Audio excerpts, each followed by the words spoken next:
I'm Patrick Lancaster, and right now we are just outside Grozny, Chechnya, in the city of Gudormis at the Russian Special Forces University. As you can see behind me, the Special Forces training. They're getting ready to do some live fire exercises, and we're going to be showing you what the situation here is at this Special Forces University and across Chechnya. If you want to know things about Chechnya from the military sector to the civilian sector, this is the film you want to see. So right now we're going to talk to the Minister of Information, the director of this university, and other officials, and show you exactly how the Special Forces of Russia train here in Chechnya before they go to the war.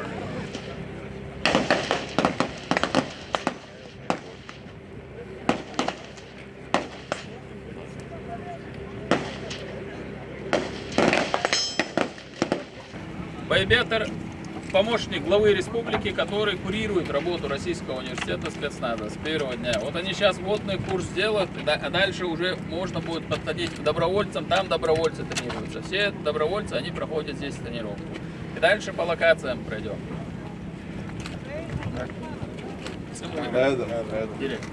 Адам, директор Российского университета спецназа. Мы вас приветствуем на нашей территории, уважаемые гости.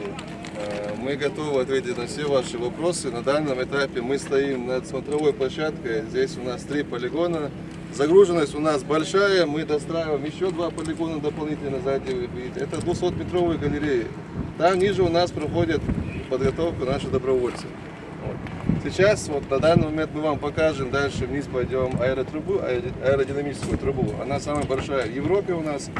И мы вам покажем тактический город. Это уникальное место по своей природе. Мы вам все это расскажем уже на месте. Сколько сейчас бойцов проходит подготовку на полигоне? От 200 до 450. Загружаемость у нас в течение 2 недель мы собираем людей. И подготовка у них 2 недели здесь. Это интенсивные курсы, максимально сжатая программа, чтобы люди долго здесь не находились, но при этом они успели почувствовать все это на себе непосредственно, чтобы когда уже на месте они были готовы к тому, с чем они предоставили. После этого они сразу отправляются в сделанную специальную военную операцию. А сколько всего из Чеченской республики за это время туда отправилось бойцов?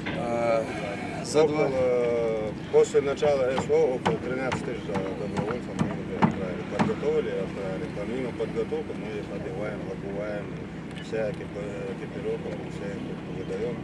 Детальное проживание тоже на территории. Еженедельно мы отправляем по 200 человек. 2 недели подготовка и они туда. Основной упор в подготовке на что делается? Упор именно непосредственно на одну мы упор не делаем, мы развиваем как можно шире.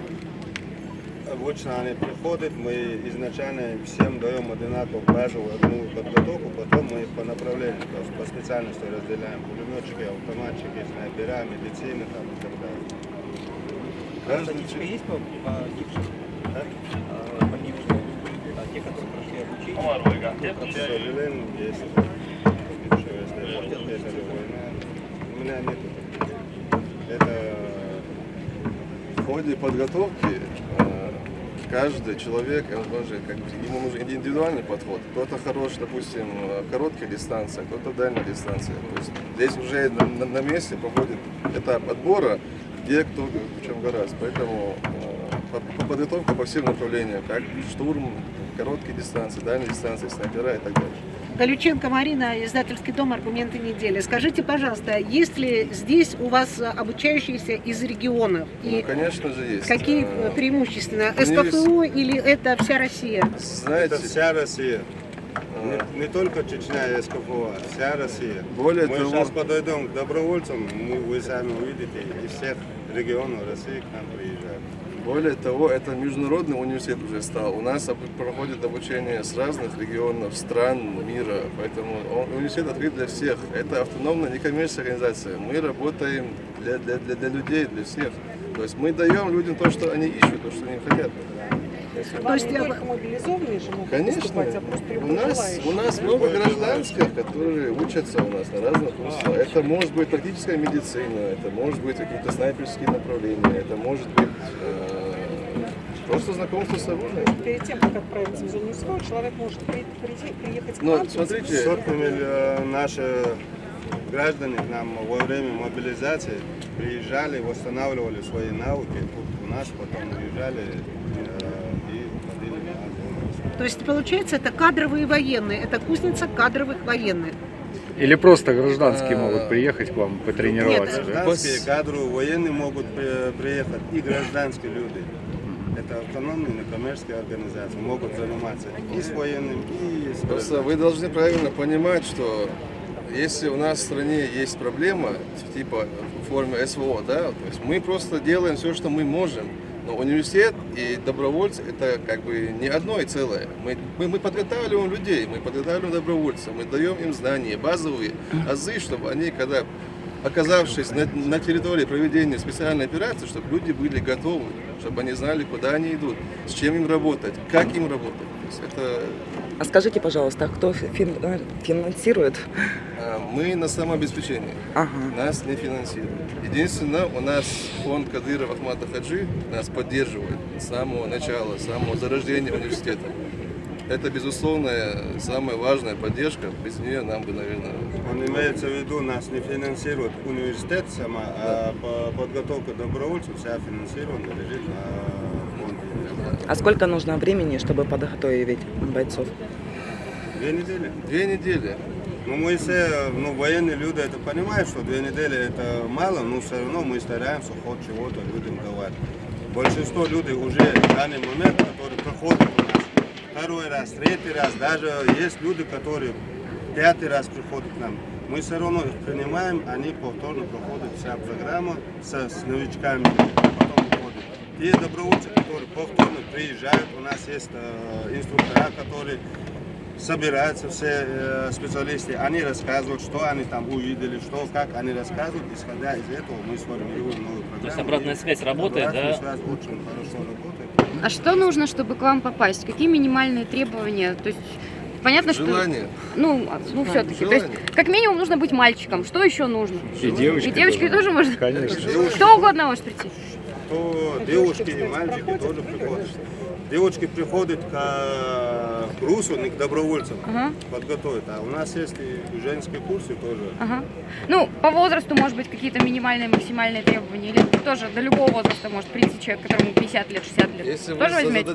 зададите вопрос добровольцам, чем они мотивируются, это гражданский долг. То есть эти люди здесь, потому что они считают, что должны быть здесь.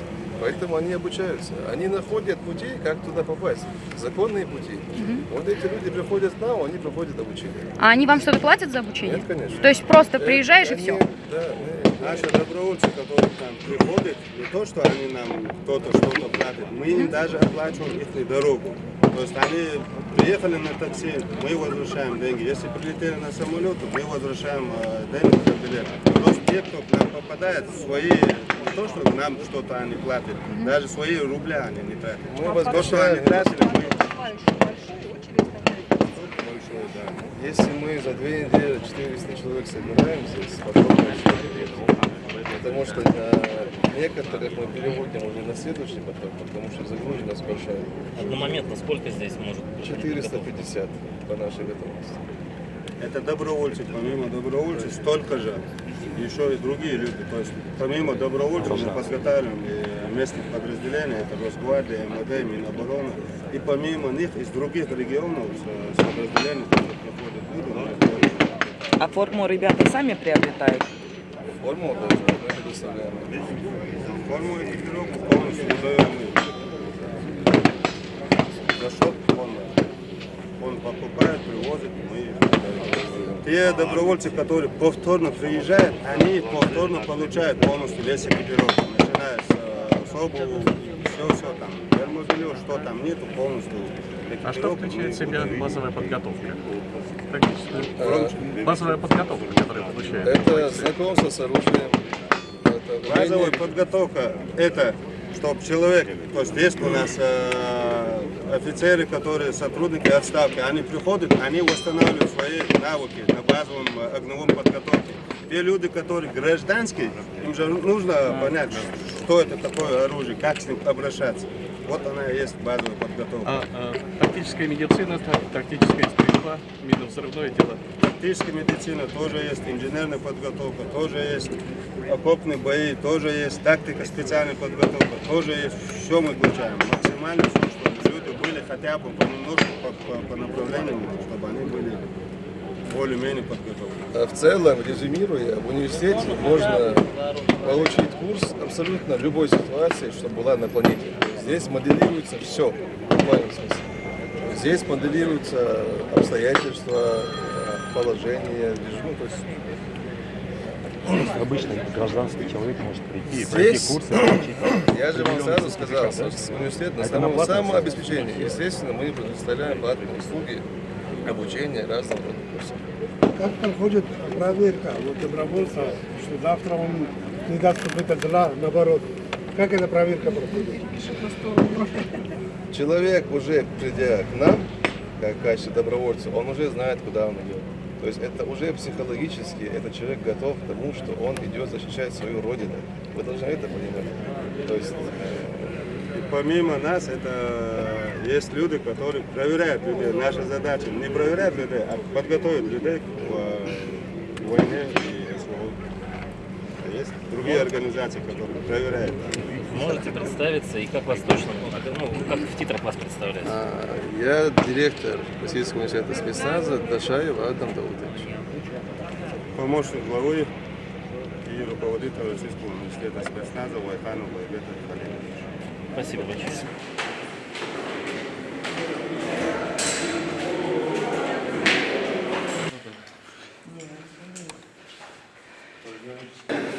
Мы сейчас находимся в центре парашютной подготовки. Это аэродинамическая труба, одна из самых больших в Европе. Сейчас вам инструктор покажет, продемонстрирует, как это все работает. Чуть просто рассядьтесь, сейчас все будет. Шоу покажет. All right, so as you see, we've moved on to an indoor training center here on the grounds of the Special Forces University, and as you behind me, we're at a wind turbine area where the Special Forces train to become expert parachutists. So this is kind of how we're starting our trip here in Chechnya. We're meeting up with some journalists, kind of getting the lay of the land, and then we're moving out our own and exploring more different spheres. But right now we're waiting on the instructor to show us how they train here for becoming a parachutist, and I think it's going to be pretty interesting, so stick here with us. And we've got so much coming in this film, so make sure you stay till the end. It's some good stuff.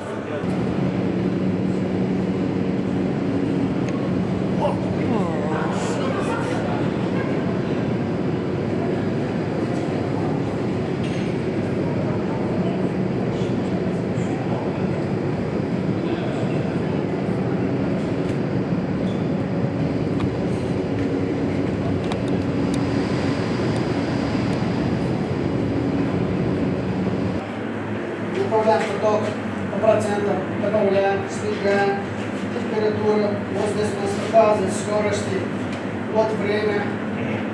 Вот, то есть с этим пультом мы практически регулируем поток. Это у нас камера фиксации. Камера фиксации. С этим пультом мы управляем потоком. Договор нашел музыку. So now my wife and cameraman is going to be trying the parachute tube. They're letting some of the journalists give it a try. I'm trying to decide whether I'm going to give it a go or not. It's a little nerve-wracking.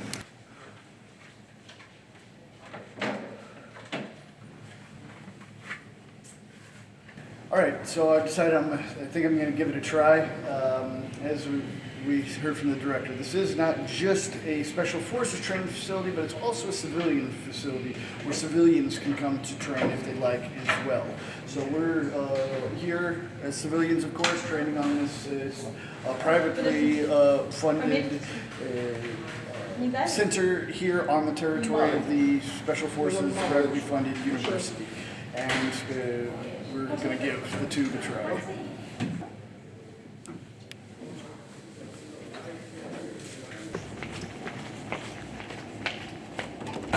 пташка.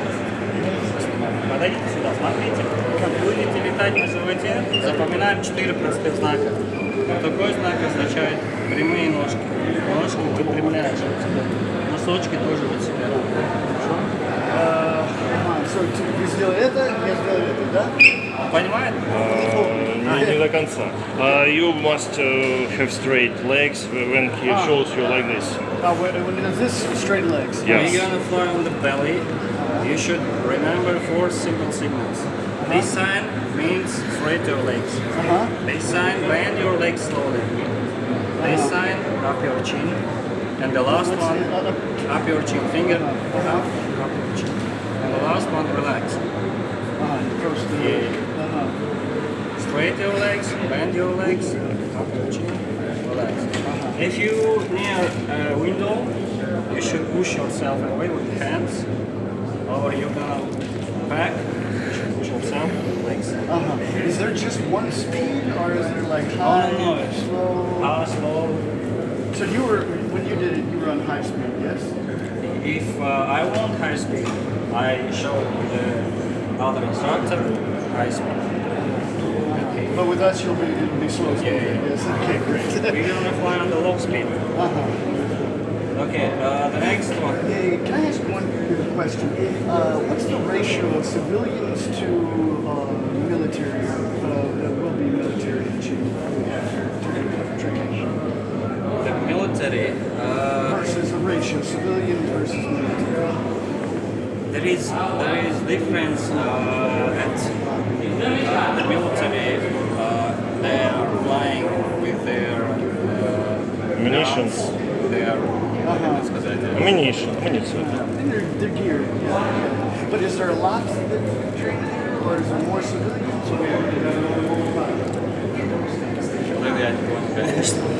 Я просто не Is there слышал. more, what's the ratio of civilians to military that train with him, that he trains here? Military soldiers to civilians. Which more or what? Yeah, the ratio. Какое соотношение гражданских к военным, вот ваше тренинг, кого больше тренирует? Мы больше гражданских и спортсменов. Именно трудных и парашютистов. But есть военные тоже, да? Но военные тоже есть.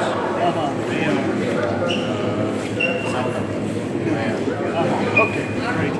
The entrance, you're gonna take your hands on your chest, up your head, and smoothly go down on the airstream. The instructor shows you the sign, and it goes down on the airstream. And then spread? Then spread, yeah. Straight your legs, arms, head. Okay. The exit, instructor goes on the exit. You're gonna take with hands the exit. Just took your legs and go out. If you wanna get out early, you should show the fingers down. Hands Yes, we did. Okay. All right. Well, right now we're going to go train for parachutes. So now we're going to practice parachuting. Once in a lifetime opportunity.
Мы сейчас находимся в тактическом городе, это один из наших полигонов. Дальше вам историю расскажет наш Адам по военному направлению. Всех приветствую. Батыров Адам, он замначальник тактики огневую подготовку. Начальник у нас в командировке, он замначальник тактики огневую подготовку. Все интересующие вопросы по подготовке военных, гражданских, все вопросы ему он готов ответить.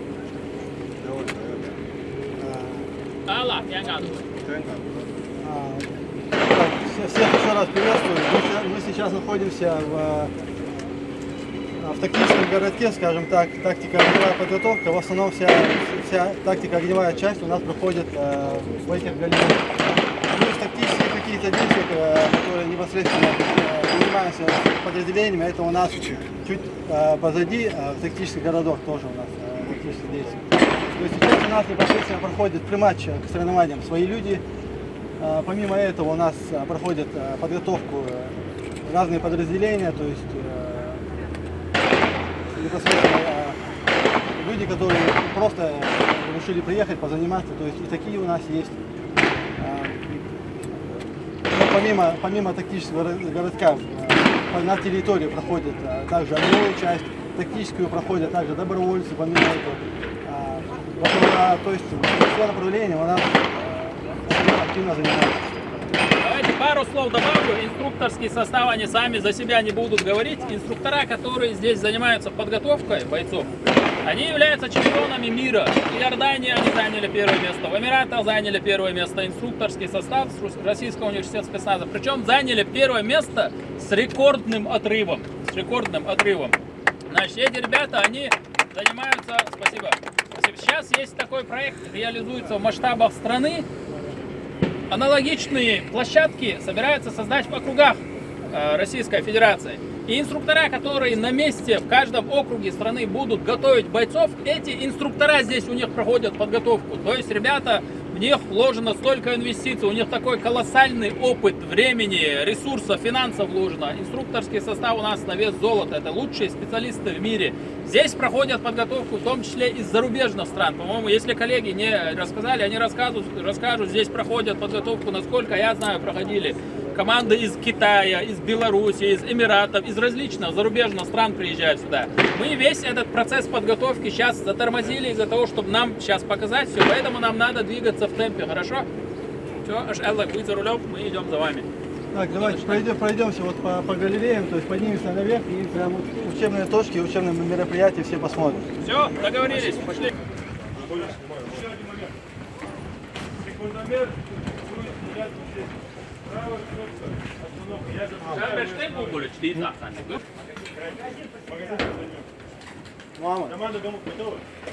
Alright, right now we're going to see some live fire here in the training grounds right next to the military equipment.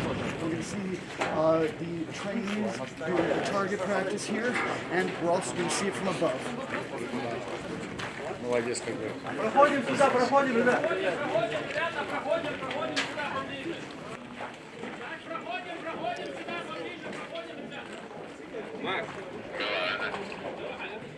Сюда, давай. За мной сейчас такой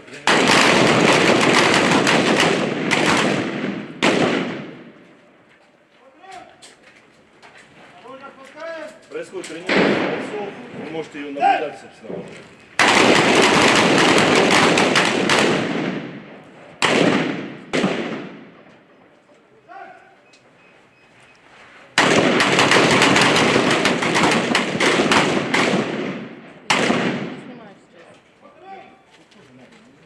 Бойцов у нас. Вперед!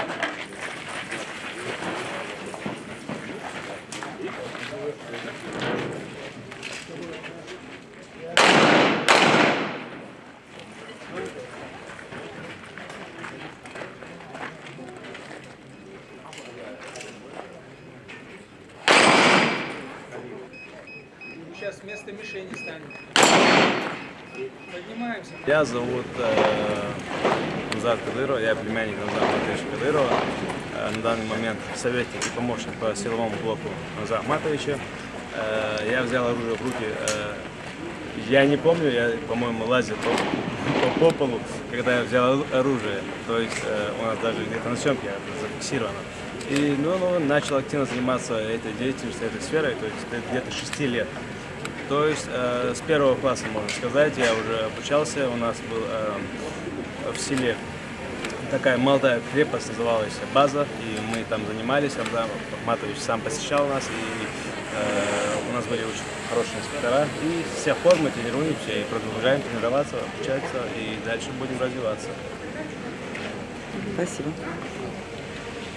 Скажите, пожалуйста, что для вас значит военное дело и как вы решились его изучать? Как вы решились изучать военное дело и что для вас это значит? Ну, знаешь, это каждый чеченец на сегодняшний день является воином, поэтому это наш долг учиться, обучать других и быть достойными людьми своей родины и великой страны Российской Федерации. А вы бывали в зоне СВО? Да, побывал пару раз. Были с ребятами на линии фронта первого, то есть такое тоже было. Вам это нужно для чего? Для того, чтобы как-то Нам это усовершенствовать подготовку здесь?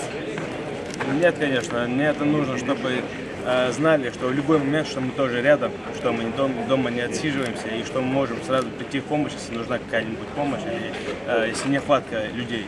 А на сегодняшний день там есть у нас очень много добровольцев, которые подготавливаются именно в университете спецназа.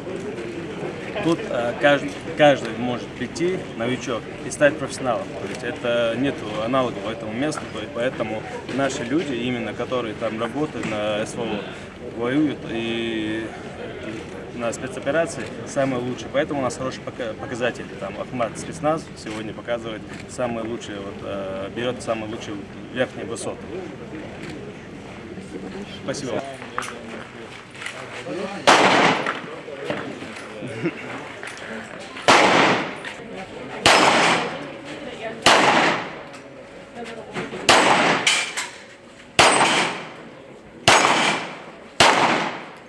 Представьтесь, пожалуйста. Директор Российского университета спецназа Адам Дашаев. Расскажите нам, пожалуйста, об университете, что здесь, как здесь. В университете смоделировано почти все виды условий, что у нас есть по опыту. Дальше у нас сзади, сейчас этого не видим, но есть имитация городских условий, частного сектора, военных подразделений, многоквартирных домов, офисных зданий, административных зданий. Сама локация воссоздана таким образом, что у нас есть обучение почти по всем видам направлений. А большую площадь занимает университет? Территория университета 450 гектаров. С какого года образовался? В 2013 году университет открыл свои двери для всех желающих. И по сегодняшний день мы работаем. В этом году, 1 августа, у нас юбилей. 10 лет. Мы заранее вас поздравляем. Спасибо. Еще вопрос, вы сказали, для всех желающих. То есть, вот здесь только военные могут учиться? Нет, конечно. Я же говорю, университет открыт для всех и каждого. От 14 лет и выше здесь могут проходить обучение абсолютно все. Чему вы можете здесь научить? Здесь готовят настоящих мужчин, так и настоящих воинов. То есть людей готовы к любым условиям. Освобождение заложников, тактическое ведение боя. Здесь все направления. Спасение жизни, тактическая медицина. Все есть. All right, so these soldiers behind us here, we're told were prisoners of Ukraine that were exchanged back, and now they've re-enlisted again. I'm not sure if we're going to have a chance to talk to them in depth, but this is the situation here. They're in a kind of a classroom here in the training ground.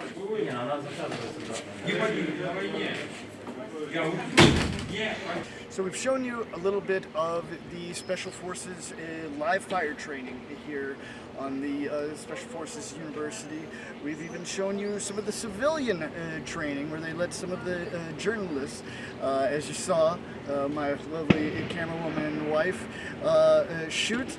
And so it's a very kind of unique hybrid situation here on this. We're coming into it today. I kind of assumed by the name that it was a very just strictly military Special Forces training ground, but now we can see it's very much of a hybrid between civilians and military. Anyone can learn here, as the director says.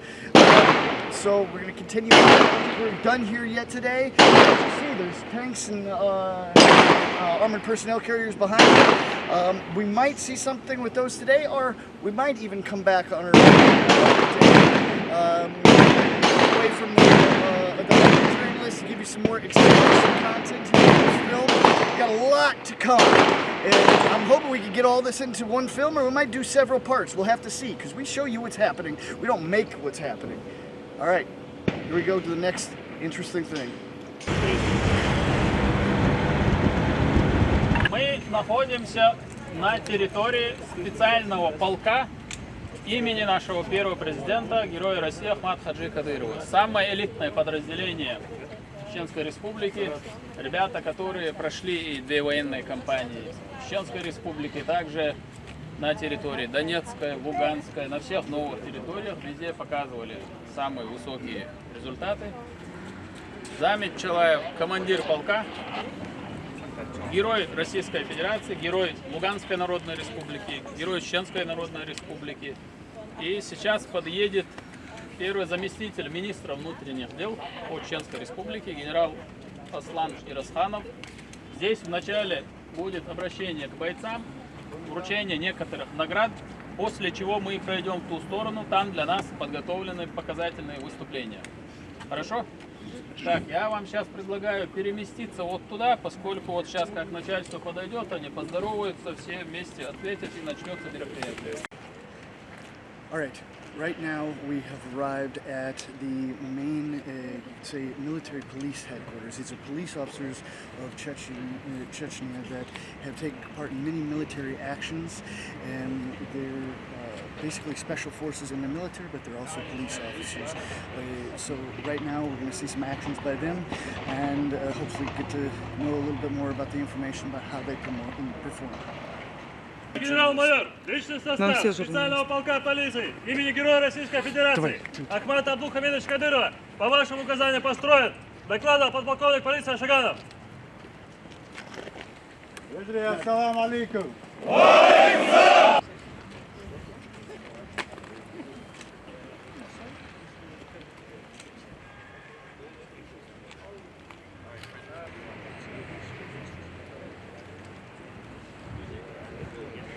В 2004 году. История спецполка неразрывно связана с именем великого сына своего народа, выдающего политика, государственного, религиозного деятеля, первого президента Чеченской Республики, героя Российской Федерации Ахмата Хаджи Кадырова.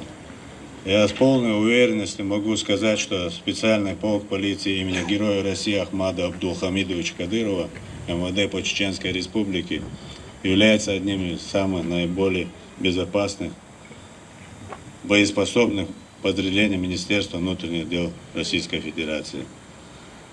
Надеждой, защитой законности и правопорядка Чеченской Республики. Спецполк проходят службу настоящие профессионалы, от командира до рядового бойца, для которых не существует невыполнимых задач. За прошедшие годы спецполк прошел славный боевой путь. Ненаглядным свидетельством его успеха является сотни уничтоженных участников бандформирования и задержанных преступников, тысячи изъятых единиц оружия, десятки обезвреженных взрывных устройств. Помимо свышесказанного, с 24 февраля 2022 года личный состав спецполка совместно с подразделением военных сил России принимали активное участие в проведении специальной военной операции на Украине. В ходе участия СВО сотрудники спецполка совместно с другими подразделениями освобождали города Мариуполь, Лисичанск и другие населенные пункты. Ратные заслуги бойцов отмечены многими государственными, республиканскими ведомственными наградами, в том числе присвоено звание Героя России 3 сотрудникам. Из них посмертно одному дал Азват облдойцам. Высоко оценивается деятельность сотрудников полка в борьбе с терроризмом, бандформированием, нашим национальным лидером, главой Чеченской Республики, Героя России Рамзаном Ахматовичем Кадыровым. Глава Чеченской Республики и фонд имени первого президента Чеченской Республики Ахмада Абдулхамидовича Кадырова оказывает подразделениям всемирную помощь, проявляет заботу о семьях погибших и раненых сотрудников. К сожалению, более 164 сотрудников спецполка отдали жизнь за мир и счастье своего народа, безопасность, целостность России. Имена героев высечены на памятных монументах, заложены золотыми буквами, вписаны в историю Чеченской Республики. Мы всегда будем помнить их подвиги. Вежри дала Теабертки вельшу, дал эту большу, дал алаш дольшу. Ахмад! Аллаху Акбар! Россия! Ура! Дал эту большу, мы идем. Победа, иншаллах, будет за нами. Враг будет разбит. Нечисть вот эта, которая несет нам Западом, Европой, она неприемлема для нас. У нас свои традиции, свои обычаи. Во главе нашего Рамзана Ахматовича, главой республики, Героя России Рамзана Ахматовича, мы будем уничтожать вот эту нечисть, фашизм, где бы она ни была. Победа, иншаллах, будет за нами. С нами Всевышний, а зло, она будет по-любому побеждена. Ахмад, сила, Аллаху Акбар. Самоотверженность, проявленная при исполнении служебного долга, указом президента Российской Федерации, награждены медалью за отвагу подполковник полиции Дагоснукаев Алихан Усманович.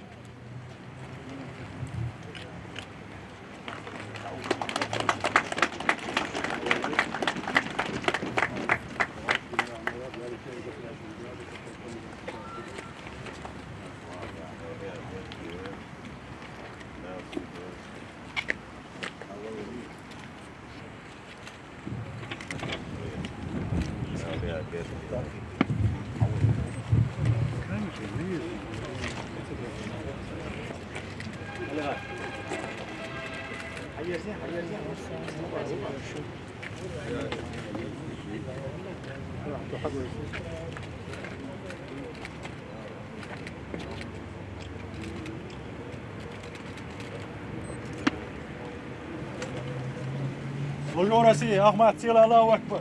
Подполковник полиции Арсаев Лема Владимирович.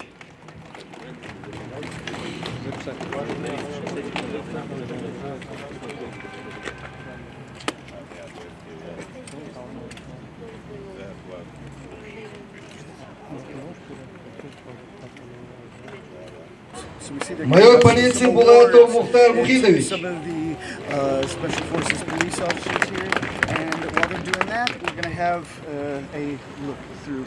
We see some of the weapons they're carrying. They're the rocket-propelled grenades, automatic rifles, and if we come this way, we see some of them have pistols and different things, different armaments because of different units and things like that. Here we see huge armored personnel carrying this.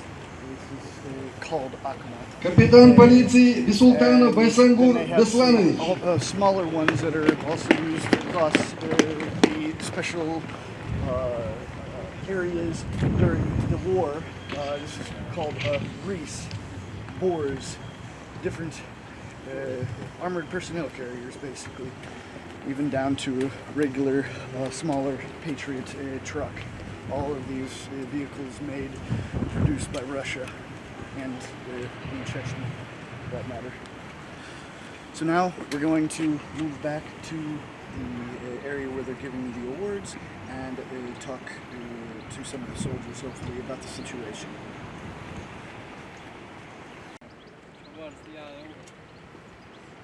Внимание!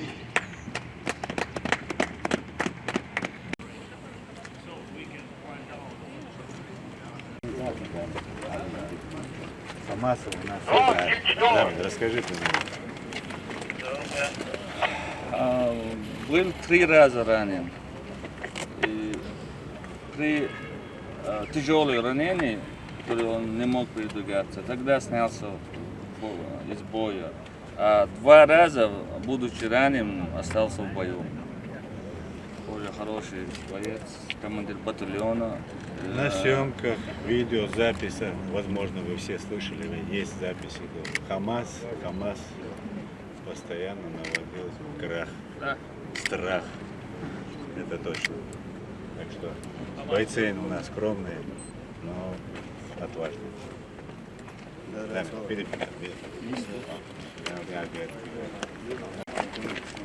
командир батальона. Был 2 раза ранен.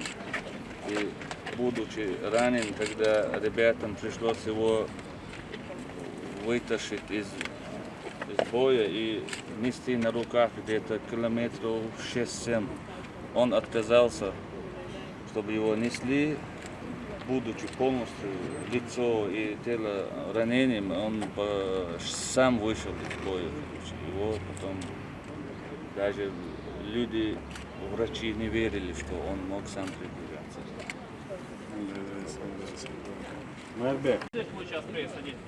Так, вашему вниманию сейчас будет представлено показательное выступление на штурмовом доме. Первое упражнение наши сотрудники выполнят штурм дома. Будет задействована тяжелая техника, это БТРы.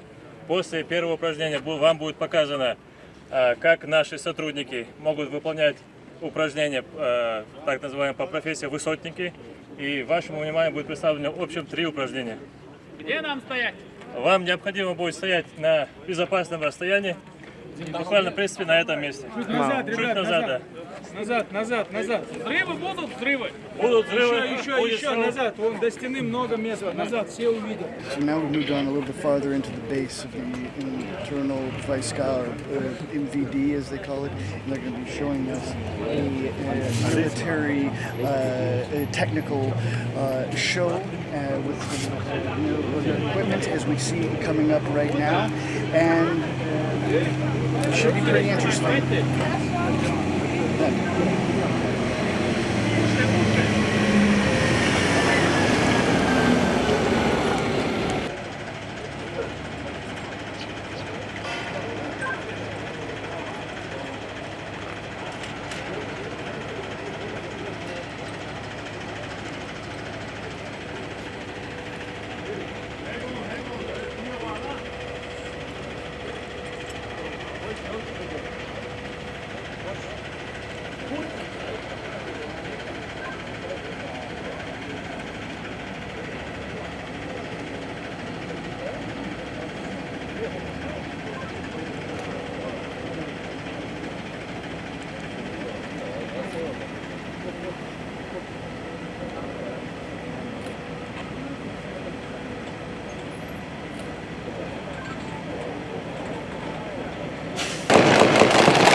kidding me?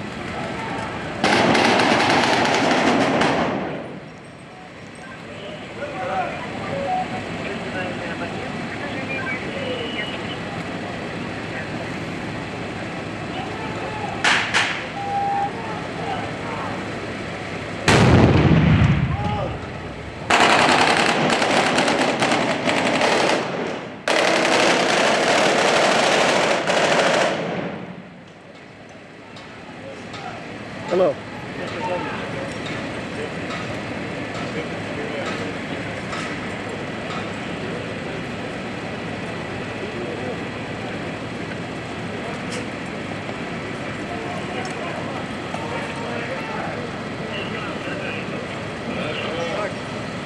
And as you see, they're demonstrating what the technical abilities for them fighting war and breaching residential. This is the Special Forces, MVD, Internal Forces of Chechnya, and we're seeing how they perform in the field right now by training.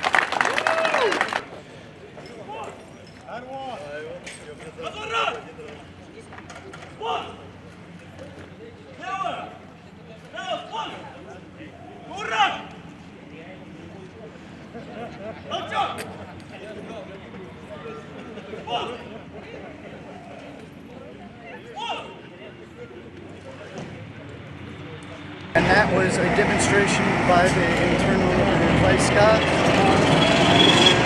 their achievements and what they can do in battle.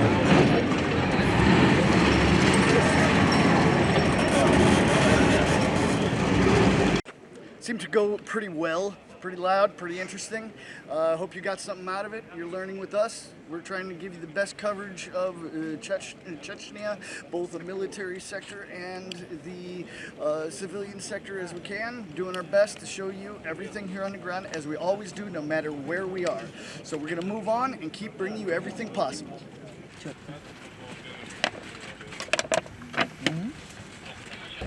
У нас сейчас прогулка по городу Грозный. Нас сопровождает министр туризма Чеченской Республики Муслим Байтазиев. Мы уже Передаем знакомы. дружно всем вам. Мы уже знакомы, честно. Да, понятно. Потому что группа большая, в любом случае. Я предлагаю прогуляться по бульвару Исимбаева, одна из таких самых доступных.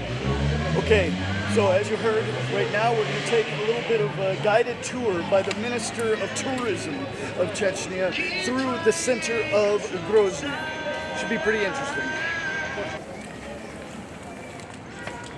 Ведущий у нас планируется к запуску в декабре 2024 года, соответственно, декабрь-январь 2024-2025, то есть зимний период, скажем так, 2024 года, мы планируем уже кататься полноценно. У нас большая загвоздка была в инфраструктурных решениях, потому что из-за санкций мы недополучили некоторое оборудование из Франции, у нас очень хорошее оборудование было закуплено. И сейчас уже нашими, скажем так, российскими умами пытаемся решить эту проблему. Дело в том, что у нас будет очень интересный объект, он сам по себе будет такой точкой притяжения для туристов. Это будет уникальная канатная дорога протяженностью 4 километра, и большая часть из которой будет без опоры. И плюс, ну я не знаю, если кто-то из вас был в Нижнем, я знаю, что многие катаются просто по канатке на ту сторону реки и возвращаются. Я просто сам ездил. Извини, пожалуйста, это не ваше? Наше, да. И в этих лыжах подписали разные источники, даже там Соответственно, эта канатка сама будет притягивать людей. Под канаткой до ущелья, по-моему, 386 метров, ну и, соответственно, длина без опоры там около порядка 3 километров. То есть ничего подобного в мире больше нет. А протяженность трассы? От 13 до 15 километров, в зависимости от того, то есть планируется точно 13 уже затрассировано, скажем так. Если получится, может быть, еще дальше построим пару километров. Провокационный вопрос. Да. Способны ли вы оказать конкуренцию Кабардино-Балкарии с Эльбрусом? А мы не хотим составлять конкуренцию, мы хотим дополнять. То есть у каждого есть свои преимущества. У кого-то длиннее сезон, у кого-то чуть короче, у кого-то теплее, у кого-то комфортнее. Ну, то есть мы просто хотим дополнять. Мы же не для этого и называлась корпорация курорт Северного Кавказа. Сейчас эта корпорация называется Кавказ РФ, но основная эта идея была как раз идея создать зонтичный бренд всех республик Северного Кавказа. Вот это самое главное, что я хотела услышать. Спасибо вам огромное. А скажите, пожалуйста, вот в Дагестане обычно вот министры, иногда вместе их ругали, они говорят только о притоке увеличения. Сегодня было 800 тысяч, в прошлом году было 800, в этом году 1 200 000, в следующем году 1,5 миллиона. А есть бюджет туристов. Вот Конечно, никак мы есть. не можем от них добиться. Вы не скажите, сколько денег принесли республике туристы, а не количество их, которые Ну, выезжают по до разным, миллиарда. по дойдет разным через данным, год. допустим, по Чеченской республике, дело в том, что официальная статистика немножко разнится с реальной жизнью.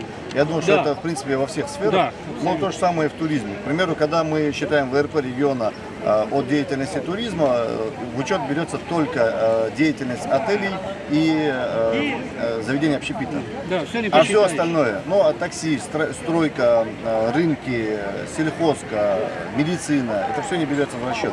Соответственно, по нашим подсчетам, мы использовали данные, большие данные Мегафона, и они нам предоставляли за, насколько я помню, 21 этот год был. За 21 год они примерно подсчитали, что около 17 миллиардов туристов оставили в нашем регионе только за 21 год. Но это по данным Мегафона. И этим данным тоже до конца верить, конечно, нельзя, потому что они все тоже охватить не могут. Но, тем не менее, есть цифры, есть понимание. Есть ли какие-то есть понимание, сложности вот с притоком туристов? Ну, вот У нас нет криминально там Нет, еще что-то? у нас, во-первых, в республике изначально спокойно, соответственно, и туристы здесь себя ведут подобающе. Плюс у нас есть такое правило, ну, давайте пройдемся, я как раз догоним нашу группу. Есть такое правило разбитого окна, знаете, наверное, его, когда стоит здание полностью остекленное, оно очень долго может простоять без разбитого окна. Но стоит кому-то одно стекло разбить, дальше начинают уже бить. Это такой, такая психология человека. Там, где намусорено, тоже кидают и так далее, мимо урны. В этом плане у нас в республике порядок. И туристы немножко даже, я могу сказать, некоторые даже и морально подтягиваются к уровню жителей и сами ведутся совсем по-другому. Надо отметить, что у вас чистый город, и несмотря на такой приток туристов, действительно очень чисто. Но это культура, это такой ДНК Вот, чеченцев, культура, по сути, да. Фокус-фокус надо и надо. Фокус-фокус надо? Да? Buyurun efendim. Buyurun efendim. Бегу. Бери, пожалуйста, бери. Давай. Бери. Бери, ага. А если поймает бесплатно, да? Собственно, бесплатно. Что, не получился фокус-фокус? Фокус-фокус пилатный, да. Ага. Аллах.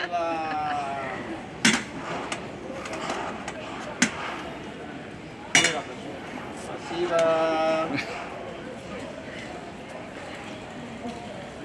Buyurun efendim.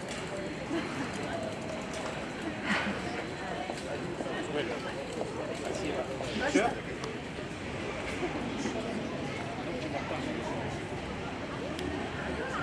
I made it to what seems to be the very center of Grozny here. And one thing that kind of sticks out more, that we've seen more people as we walk through the busy center now, is the differences in the culture between the West and here, or even the rest of Russia for that matter. I mean, we see the women, how they all have scarves over their hair, and none of them have shorts or cut off sleeves or bell bottoms or anything like this. It's just a cultural difference. It's not as extreme as in the other Muslim countries, but this is a Muslim territory of Russia, I guess you could say. And the republic, it's a Muslim republic is a better way to put it. Свои очертания старинной архитектуры оно сохранило.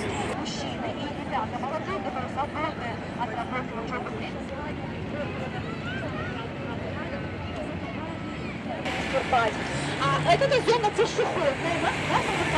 Мечети автовладельцы привычны к тому, что все, кто проходит любые гаджеты для курения, извините, оставляйте на улице Башмач.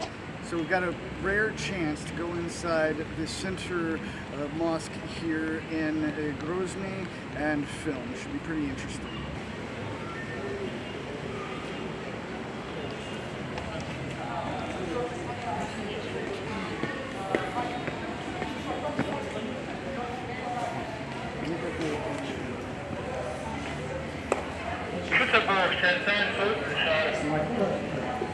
Вы заходите,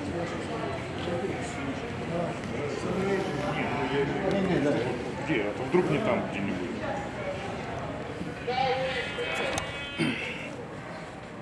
безопасно, спокойно.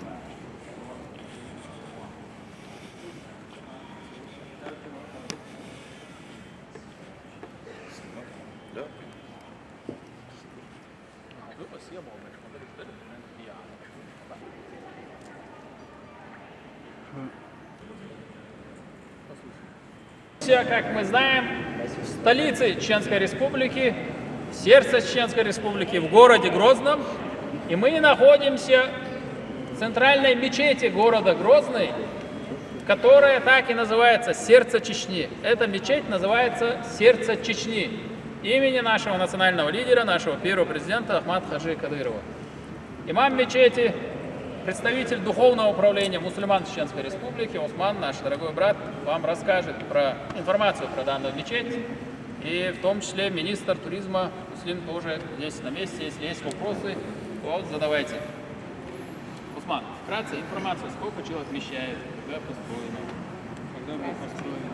Как Ахмед сказал, значит, мечеть была построена в 2008 году, завершена и была открыта. Мечеть имени первого президента Чеченской Республики Ахмада Хаджи Кадырова. Называется «Сердце Чечни». Это и гордость нашей Чечни, можно сказать. Значит, сооружение самое построено по архитектуре османской, значит, как в турецкой стране. У них много таких мечетей. Такого образца мы построили эту мечеть. Благодаря нашему главе Ахмаду Кадырову была осуществлена, значит, заветная мечта Ахмада Хаджи Кадырова. Когда он был в командировке в Турции, у него была мечта построить такую мечеть, но с милости Аллаха и по силе воли, усердию нашей главы построены такие мечети много в нашей республике. Вот. Эта мечеть вместимостью около 10 тысяч. Если становиться на территории мечети, также где можно совершать молитву, это превышает где-то 15 тысяч молящих мест. Вот. Этой мечетью, как мы видим, люстры образца Каабы, которые находятся в священной Мекке. Вот эти маленькие люстры, они подобие, значит, купол нашего великого пророка мира Аллаха в Медине. Вот. И он желтый, который находится, как купола, находится в Иерусалиме, над мечетью, купол называется также. Вот, значит, это место, где поднимается имам-проповедник, который в пятницу, чтобы видимость была хорошо, поднимается и сверху дает пятничную проповедь. Значит, в этом жилье, значит, дневная проповедь до молитвы или после молитвы. Также у нас это место называется михраб, где имам или, значит, духовник становится и совершает коллективную молитву, остальные становятся за ним. Справа и слева мы видим, находится реликвии нашего пророка мира Аллаха. В одной из них, значит, волос от головы, другая часть волос от уст нашего пророка. Значит, все позолотами чистого золота мы видим, как это украшено.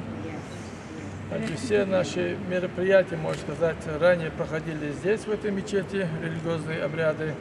Но после того, как мы построили, глава республики построил нам мечеть, значит, называющаяся «Гордость мусульман» в городе Шали имени нашего пророка Мухаммада, мир и благословение Аллаха, некоторые мероприятия мы непосредственно проводим там. Вот, каждая пятница у нас мечеть переполняется, даже и территория за пределами тоже бывает заполнена. А так на каждую молитву 5 раз в день люди собираются и совершают молитву. Если у вас есть какие-либо... Скоро Байрам, праздник. Сколько на праздничный день собирается народ? На праздничную молитву считать очень трудно бывает, потому что мест не бывает, где становиться. И территории, где у нас есть сад, где трава, везде переполняется во время и 5 часов молитвы, а праздничный по-любому оно переполняется. Да. Вот. Второй этаж у нас, вы видите, тоже переполняется. Внизу тоже есть этаж, как этот же этаж, тоже переполняется. Это место, где Муаддин, тот, который призывает к молитве, читает азан. А женщины тоже приходят? Женщины пятничную молитву единственную мы не разрешаем, так как переполняется мужчинами. И их совместно говорить не получается. А днем женщины на втором этаже, а мужчины на первом этаже достаточно хватает мест. А в пятницу и в праздничную молитву, к сожалению, им мест не бывает. Как к празднику готовитесь? Всем максимально призываем совершить благие деяния, обращаться к Богу с прощениями, мольбами и также подготовиться к жертвоприношению. К этому люди готовы.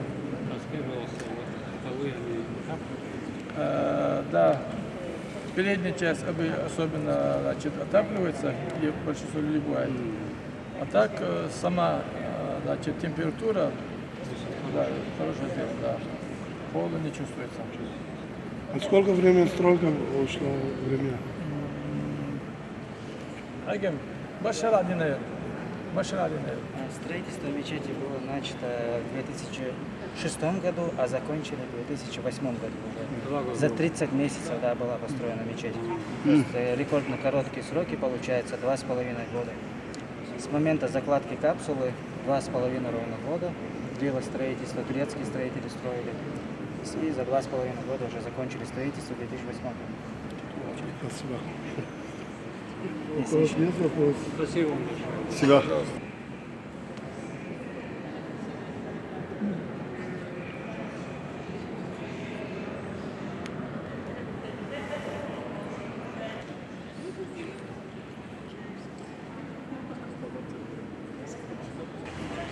All right, so that was a pretty cool look inside another part of their culture here. We're going to keep on trucking for you, our viewers.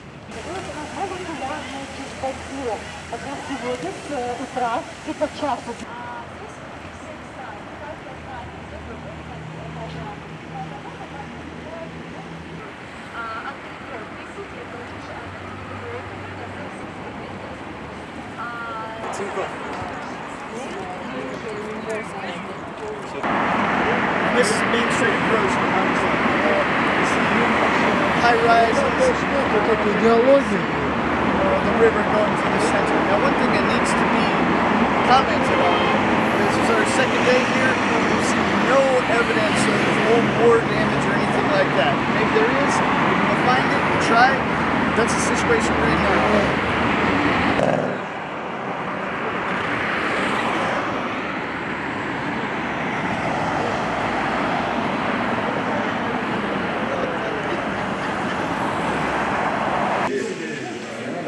So now we're in one of the skyscrapers, the South Grozny city. We're going to go to the top and get quite a view.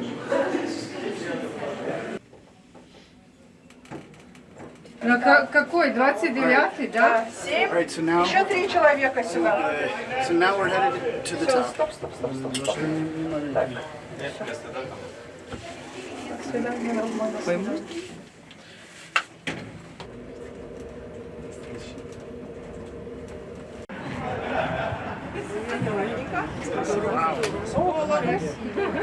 Ветер какой, красота какая.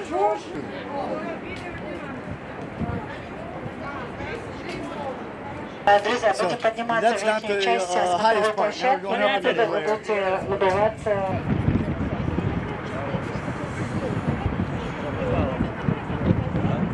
And now we're at the top of Grozny City. It's the observation point where you can see the whole city. Right over here is the mosque that we were just at, and across there is the rest of the city. Now, on that side, you're not allowed to film because it's the residence of the head of Chechnya, Kadyrov. So we're going to show you what we can here, and then move on.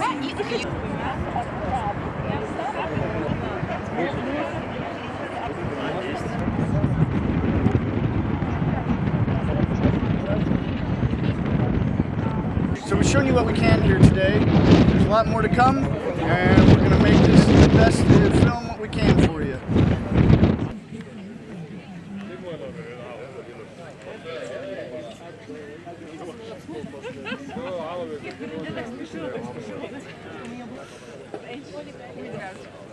На четвертое полное круга. So now we're going to see a little bit of the culture of Chechnya. We're here at a traditional Chechen festival here where there's horse racing and lots of other activities. And we can see there's many thousands of people, you could say, here in attendance. And we're going to show you a little bit of the situation here and talk to the people. Участники выезжают предпоследний раз на поворот. Из 7 лошадей едут очень плотно. Лидирует Эбел Ай, Грок вторым. На третьем месте участники, заключительный круг. Эбел Ай впереди, Грок вторым. На третьем месте 22-й номер третьим. Втроем они оторвались от преследователей. На четвертое место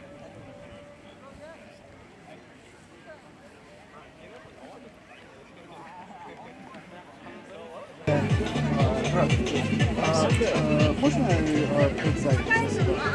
Руководитель администрации главы правительства Чеченской Республики Таймасханов Галас Султанович. Очень приятно. И можно сказать, что это сегодня, где мы сейчас? Это праздник для людей, во-первых, потому что много людей, знакомых, коренных жителей республики возвращаются в этот район, приглашают своих знакомых, гостей. Это такой народный праздник встречи, скажем, отдыха и праздник народного творчества, народных обычаев, развития всего, что ценно для чеченского народа, мы стараемся популяризировать, возобновить, обновить. Такой праздник. И как обстановка тут и в Чечне? Как обстановка? Обстановка идеальная обстановка, да. Мы каждое утро просыпаемся и благодарим Всевышнего, что у нас есть такой глава, и что сегодня есть порядок, что есть возможность встречаться, приглашать таких хороших людей, как вы, к себе в гости, не боясь за вашу безопасность, за сервис, за те возможности, которые у нас сегодня есть. Мы благодарим Всевышнего и гордимся тем, что мы причастны к создаваемому условию. И можно за мою аудиторию, которые западные, США, Европа, что вы думал, они должны знать за Чечню, которые, может, они не знают? Самое главное, что нужно сломать стереотип, который сложился от чеченцев, которые там где-то воюют, где-то терроризируют. Это искусственно созданный был прототип чеченцев. Чеченцы созидатели, чеченцы писатели, чеченцы строители, чеченцы любят свой народ, свои обычаи и самый гостеприимный народ на всем свете, наверное. Поэтому добродушный, чистосердечный, открытый народ. Мы хотим трудиться в мирной, дружной, развитой России. Но вы сказали Россия. Чечня это есть Россия? Чечня это есть основа России, одна из составляющих. И без нее не видится целостность России. И все хорошо? Все отлично, алхамдулилlah. Все, отлично. Большое спасибо.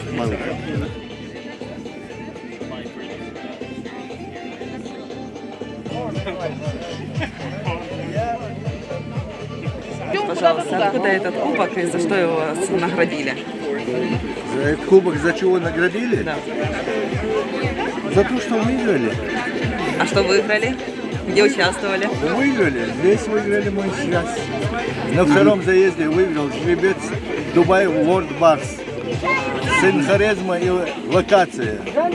Хорезм это был жеребец Рамзана Ахмадовича Кадырова, он отпал. Он был лучший жеребец России, это его сын. Мне 2 раза дороже, что его коня, что здесь кубок, я на этом жеребце выиграл.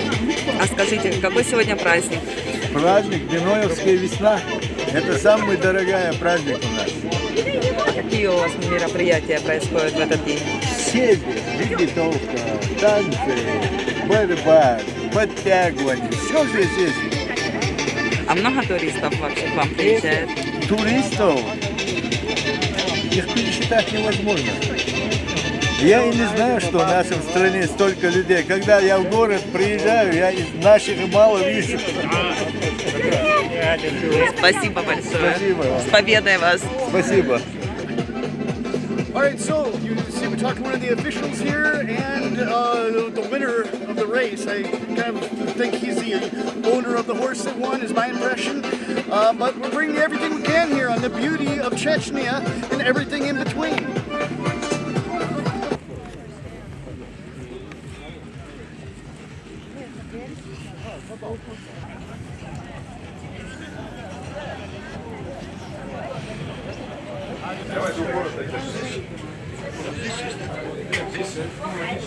So now they've organized a traditional Chechen meal here. Should be pretty tasty, I think. Ну, все, что здесь приготовлено, все, что представлено на столе, это все домашнее, приготовлено этими женщинами, которые со вчерашнего дня готовили, не спали, не отдыхали, старались для гостей, для всех участников и гостей этого фестиваля. Спасибо, спасибо. Спасибо вам большое. Very tasty. It was a great meal. All homemade, as you heard. And now we're getting ready to go off to a traditional concert, from what I understand. Not too far from here. The festival here with the horses and everything has come to an end. So now we're going to go see some local music.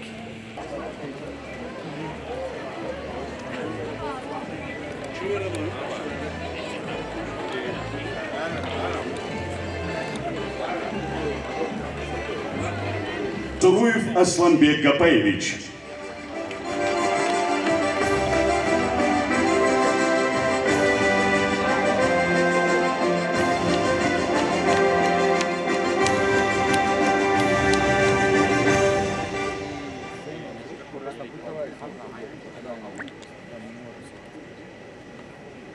Маждовый армии, мягко на острие Хэши.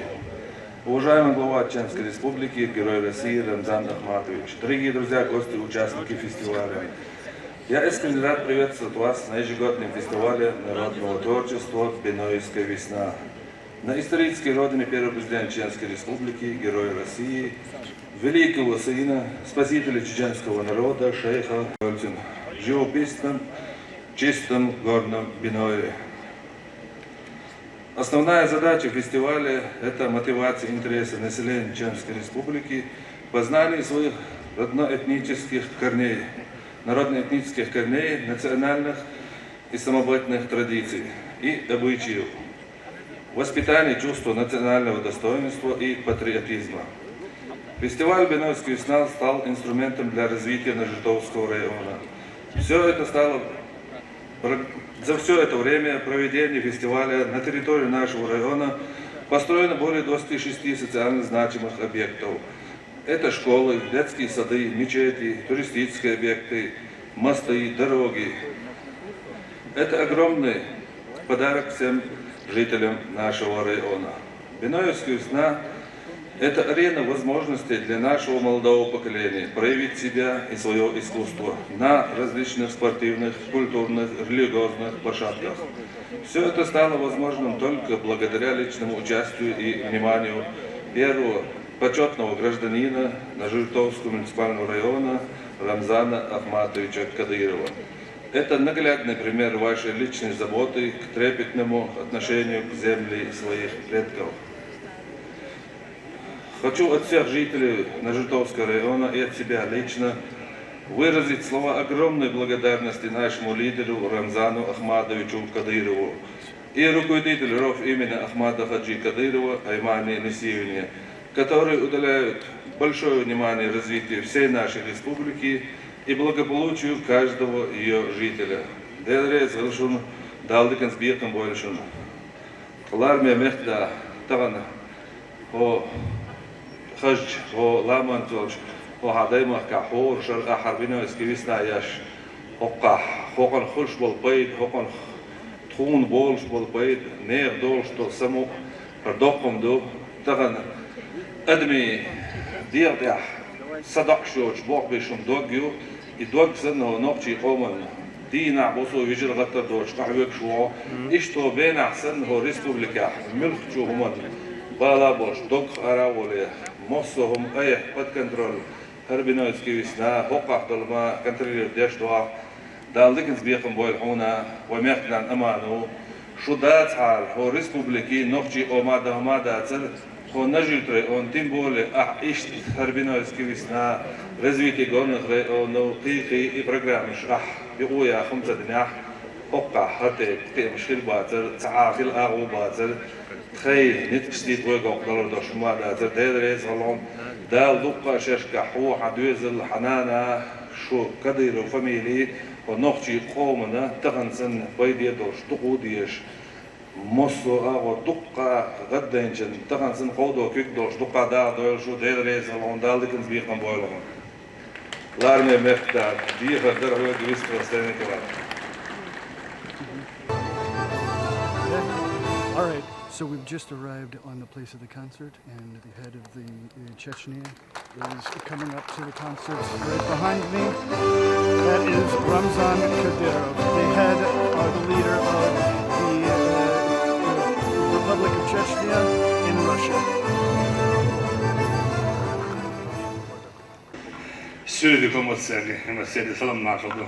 Da da'birti vel da وليد الشيء على طول شيء da çun genado heroy da batsabyaş nochi kan ilsiye dehil el se amel nadulu telefon binoyske visna el ve hal udakanda hal deba andosh وقتان برز لغوش كدنا سنوكا حقري ونعها 10 مليار أخلجتنا نور не строишь бизнес-проект, туристический маршрут, спортивный объект. Оссу ау нахандона, это беш. Из цугой тонаджи, лутхум дейл дадурин фалиси, чуна беркат тудон. أعمل على الشابورين يقدرون تقبين حلالين تدعش كوش وضوء تعالون بينوش كيفن بين شا أدم هلك دبيروات شا تسقع نانوش يارا بينو حتى أديو تردو برق كلا داخل نستيتوي ويداخل ويباش نستديشتو ويداخل ويقعبو حلات وعرب عنده شو وينوش فيها مش سميلي уничтожить терроризм, экстремизм. Мы выиграли дон у всех институтов западных, европейских, военных институтов мы выиграли борьбу дон. Единственный регион, где все институты проиграли дон, это Чеченская республика, это чеченский народ. И сегодня мы, наши братья, наш народ показывает то же самое. У них не получилось в Чеченской республике, они выбрали Южную Осетию выбрали, Грузию выбрали, сейчас и Украину выбрали. Ну, я уверяю всех, отсюда из Биноя, из этого, так сказать, объекта выехал на спецоперации 600-700 человек.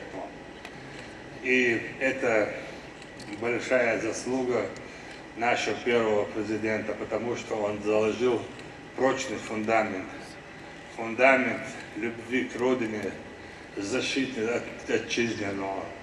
И нам это завещает Коран, нам это завещает Сунна пророка. И поэтому сегодня мы уничтожаем эту нечисть, сатанизм. И я лично вам заявляю, здесь много журналистов, поэтому я перешел на русский, но чтобы вы чуть-чуть хотя бы понимали, я тоже говорю, как вы на русском, поэтому мы, я думаю, друг друга поймем. И мы говорим этим нечистым, этим натовским шайтанам которые говорят, что они обеспечивают демократию. Есть это продажные шакалы, которые за ним стоят Запад. У них ничего нету святого. Они гавкают, когда им говорят гавкать. Они останавливаются, когда им говорят останавливать. Вы все знаете, что моя лошадь попала под санкции. Бедная лошадь 8-9 лет должна была скакать, должна была показывать результаты, разводить потомство. Бедная лошадь пострадала, 8 лет стояла на конюшне под камерами. И как это так? Что за демократия, что за человечество? Я вообще не понимаю. И я призываю в первую очередь всех мусульман, которые не стыдясь едут на Украину, зная, что это большой джихад, зная, что уничтожать нужно этих шайтанов. Они не признают ни одну религию, и христианство, не признают они, и буддизм, иудаизм. Там вообще нету никакого святого, ничего. И этих нечистей, самые наши одиозные, великие, исламские государства идут на поклон, боясь из-за того, что у них заберут копейку, что им закроют границы. Иран под санкции сколько лет живет Иран и развивается. Сколько государств под санкциями. Если ради Всевышнего ты делаешь шаги, Аллах тебя не бросит, Аллах тебе поможет и даст большего. Поэтому мы призываем всех мусульман, где бы они ни были, в Европе, исламских государств, арабских государств, пока они не остановят эту нечисть, пока они не перестанут сжигать Кораны, Библии и ущемлять права верующих, мы все должны воевать против этого зла. Но Чеченская республика это будет делать однозначно. Мы 100% ни грамм не сомневаемся, что мы всех уничтожим однозначно. И мы всех поздравляем и приветствуем гостей. Поздравляю, что Веновецкая весна, это недалеко Грузии, Дагестан, это граница. Мы здесь, на красивом месте, приветствуем, желаем удачи, счастья, благополучия, чтобы никогда нигде не были войны. А если есть война, то я люблю побеждать, потому что я победитель. И мы это сделаем однозначно. Аллаху Акбар, Ахмад Сила. Рамзан Ахмад, мы знаем, какое участие вы принимаете в СОО, и хотели бы подарить вам подарок, изготовленный там. Там тоже пишут Ахмад Сила.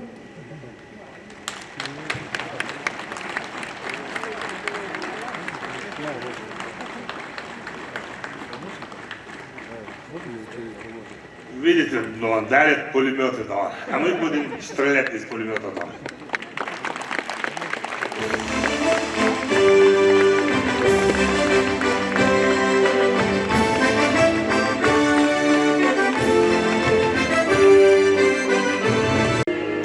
Звучат веками их славные имена. Так было, так есть, и и вожди. Отважные воины сегодняшнего дня заслоняют родину собой, героически ведя с врагами бой.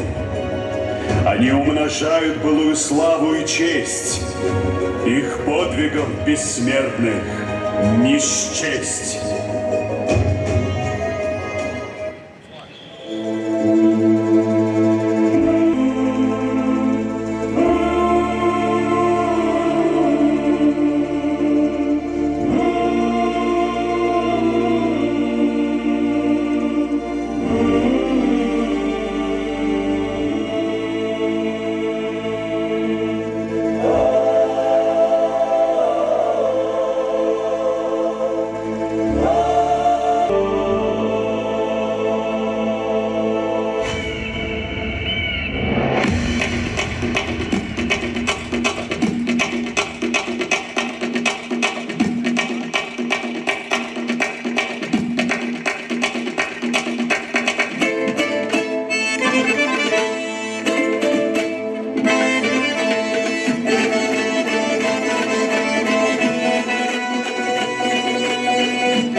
Чеченской Республики Шарпуди Исмаилов и народный артист Чеченской Республики Ризауди Исмаилов.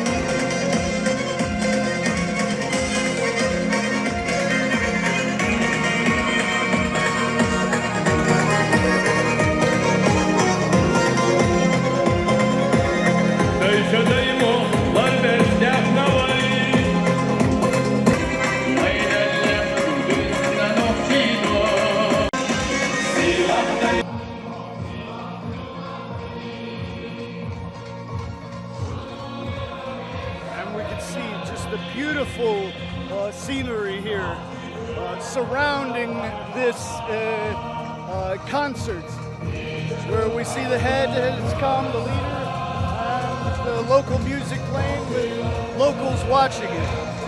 And we can see the level of security here that's here for the Ramzan Kadyrov. But we're going to keep pushing on, showing you everything we can here in Chechnya and beyond.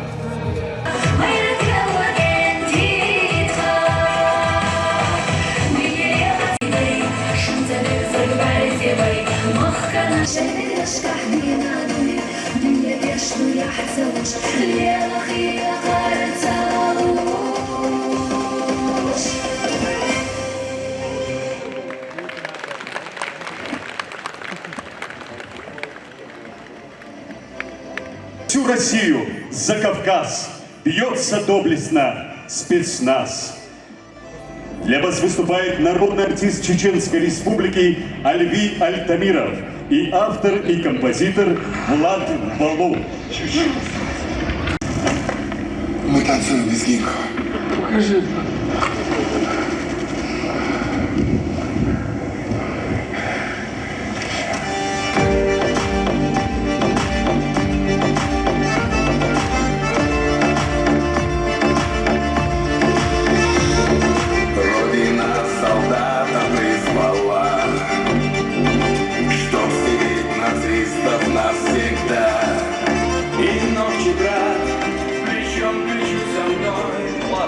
Вместе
Mekadei, Maira kenti gazdadei, Shirania sinavai, Novčiše Mekadei.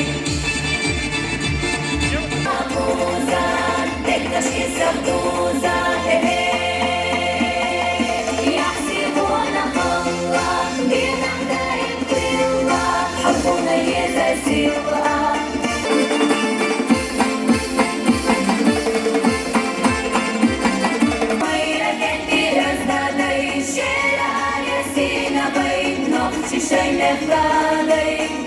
Shai mechadei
Каждый год сюда домой, со всех концов Чечни родной, съезжаются народ бедой. Их принимает всей душой. Вот и подошло к концу наше праздничное мероприятие. До новых встреч!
Здравствуйте, уважаемые гости! Рада вас всех приветствовать в музее имени первого президента Чеченской Республики, Героя России Ахмата Хаджи Кадырова. Данный комплекс открыт 8 мая 2010 году в канун празднования 65-летия Победы в Великой Отечественной войне, и, конечно, инициатором создания этого прекрасного комплекса является глава Чеченской Республики, Герой России Рамзан Ахматович Кадыров. Среди аналогичных культурных объектов музей занимает 3-е место по своим масштабам после Поклонной горы в Москве и Мамаева кургана в Волгограде. Обратите внимание на внутреннюю архитектуру этого комплекса. 4 большие колонны в белом цвете, которые поддерживают этот купол, сконструированы в марокканском стиле. Чуть меньше колонны такого типа, их всего 16, сконструированы они уже во флорентийском стиле. Лепка, фрагменты орнамента желтого цвета покрытия – это все сусальное золото. Ну а в центре мы видим хрустальную люстру, которая была изготовлена по спецзаказу в Иране. В ней зажигается более 700 лампочек. Данная люстра весит 1,5 тонны.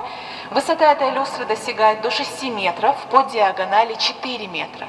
И на перекладине, прямо в центре на люстре, высечены слова первого президента Чеченской Республики, Героя России Ахмата Хаджи Кадырова на чеченском языке «Далаба от Улайойла», что в переводе на русский язык означает «Пусть восторжествует справедливость». А весь этот комплекс, он построен в рекордно короткий срок, всего за 3 месяца и 21 день. Здесь работали специалисты экстра-класса в 3 смены, основная часть строителей была приглашена с зарубежья. Ну а сейчас, уважаемые гости, приглашаю вас всех спуститься по этой лестнице на нижний ярус. Только будьте осторожны, лестница скользкая и крутая. All right, and as you see, people are laying flowers at the memorial stone. Now that's the memorial stone of Ahmat Haji Kadyrov, the president of Chechnya from 2003 to 2004 when he was assassinated. But in 2003, it was after the Second Chechen War when he took power, when joining forces, you could say, with the Russians. And now Chechnya is Russia and part of Russia, and it seems people are pretty happy about it, and they're happy with their leader, who Ramzan Kadyrov is Ahmad's son, and it seems a very kind of, you could say almost just a really people that are happy with their leader and happy of being part of Russia. I'm kind of surprised being here because the stereotype in the West seems quite different with the wars that went on between Chechnya and Russia, but we're here showing you the information we get as we get it. And now we're inside in a museum that is dedicated to the Ahmad Haji Kadyrov. And we're going to show you a little bit around here and just show you all the information we can.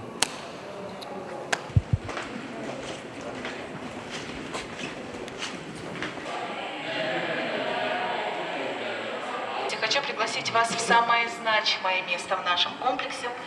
Давайте мы пройдем к рабочему кабинету Ахмада Хаджи Кадырова, который был в точности воссоздан, так и пережить его. Данный кабинет был подарен правительством Чеченской Республики во время открытия этого комплекса. И кабинет в себя включает две рабочие зоны. Справа от меня, слева от вас мы видим приемную секретаря Ахмада Хаджи Кадырова. За этим столом печатались распоряжения, издавались указы, обращались за подписью к Ахмаду Хаджи Кадырову. Чуть далее видим стол для заседаний, за которыми проходили совещания на тот момент, а прямо напротив видим уже его рабочую зону. Почти что вся рабочая деятельность Ахмада Хаджи Кадырова проходила вот за этим столом, и все предметы, которые находятся на рабочем столе, они хранят воспоминания о нем и помнят его прикосновения. А также обратите внимание на часы, которые установлены в рабочем кабинете, в приемной. Они указывают одно и то же время. 10 часов 35 минут. Это именно тот момент, когда прогремел страшный взрыв на стадионе «Динамо» 9 мая 2004 году, в результате которого и не стало Ахмада Хаджи Абдулхамидовича Кадырова. Пройдемте далее, уважаемые гости. По пути в следующий экспозиционный зал с правой стороны в стеклянных стеллажах мы видим подарки из личной коллекции Ахмада Хаджи Кадырова. Обратите внимание, это все из его личной коллекции. Стенды с фотографиями, это работа наших научных сотрудников. Каждый стенд здесь имеет свою определенную тематику. Ахмад Хаджи Кадыров особое внимание уделял на возрождение культуры в нашем регионе, и следующий стенд посвящен именно этой теме. И назван данный стенд цитатой Ахмада Хаджи Кадырова: «Без культуры нет нации». Ахмад Хаджи при жизни всегда говорил, что города, села, здания, это все можно восстановить, достроить. Но если мы утратим свою традицию, культуру и обычаи, мы навсегда перестанем быть народом. Поэтому особый акцент уделялся и уделяется именно этой сфере. И многие, наверное, из вас узнали в центральной части портрет мозаичного героя социалистического труда, народного артиста Советского Союза, чародея танца, гражданина мира Махмуда Эсэмбаева. Свою творческую деятельность данный артист начинал в чеченском танцевальном ансамбле «Война», который насчитывает свою историю с 1939 года аж. Напротив этого стенда мы видим следующий фотостенд с эпизодами встречи двух лидеров – президента Российской Федерации и президента Чеченской Республики. Их на тот момент объединяла одна общая цель – восстановить разрушенный регион, и это им удалось. Благодаря неизгибаемой силе воли национального лидера, а также глубокая вера Владимира Путина в Ахмада Хаджи Кадырова сделали тот решающий толчок для мирного восстановления Чеченской Республики. Далее, уважаемые гости, обратите внимание на национальные костюмы, которые были также подарены Ахмаду Хаджи Кадырову. Тувинский национальный костюм, и также напротив мы видим узбекский национальный костюм. Ну а сейчас, уважаемые гости, приглашаю вас в следующий экспозиционный зал. Посвящена она Великой Отечественной войне. One of the highest honors they have right now in Russia is called Gero Rusi, or the Hero of Russia. And we see a wall here dedicated to the heroes of Russia. First we have the senior Kadyrov and his son, and then after we have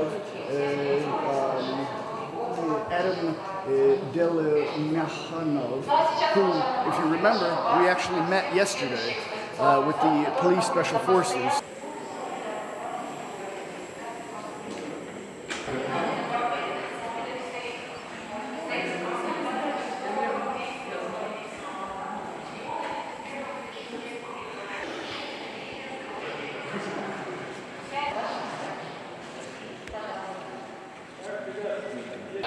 And it's very interesting to see the fact that there's not just Chechnyan historical items here, there's also Russian historical items and information.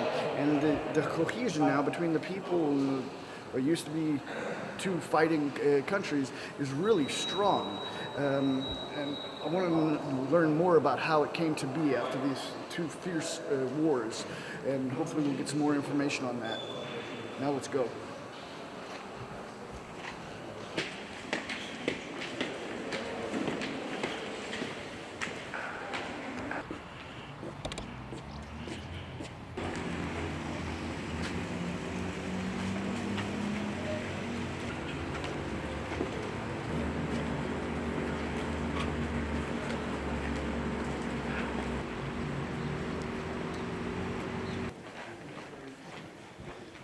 All right, so yeah, we're at one of the biggest channel here in Chechnya, and in this room they do a weekly show where the authorities report to the people and kind of the people keep the authorities in check, you could say. That's the impression that we're getting, but we're going to talk to the director of the channel to hear a little bit more about exactly what this kind of checks and balances weekly show to the authorities is.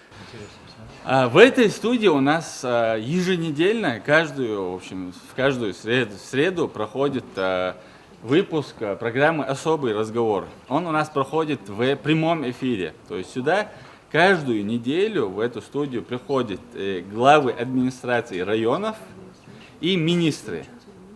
И они в прямом эфире отвечают на вопросы жителей Чеченской Республики.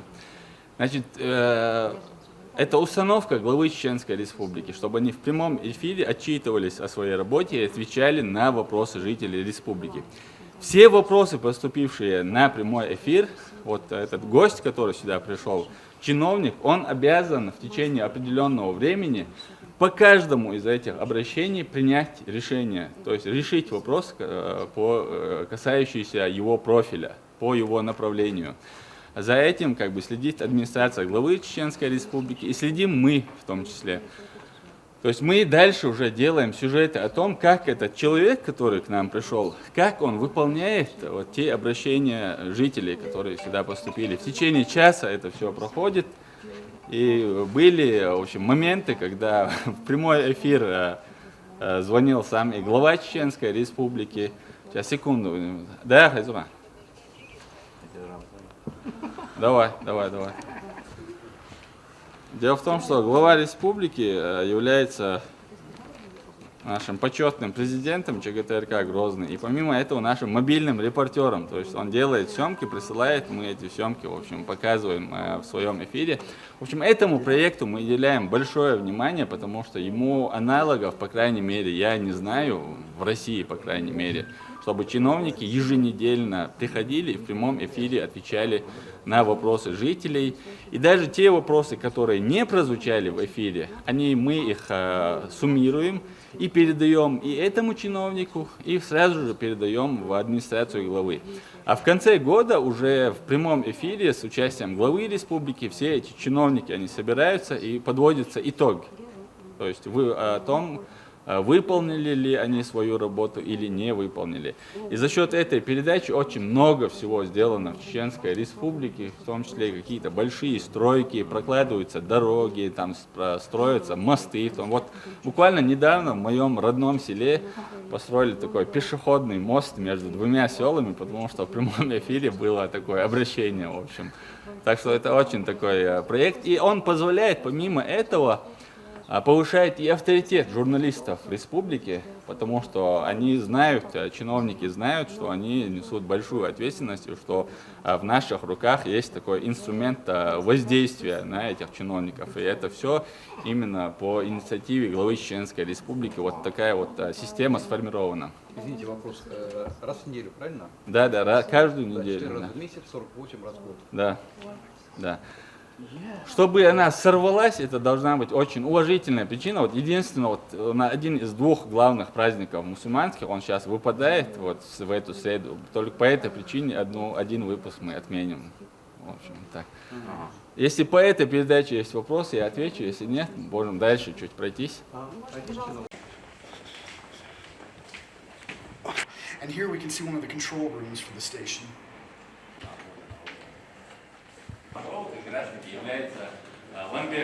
Alright, so now we're in one of the studio areas of the channel.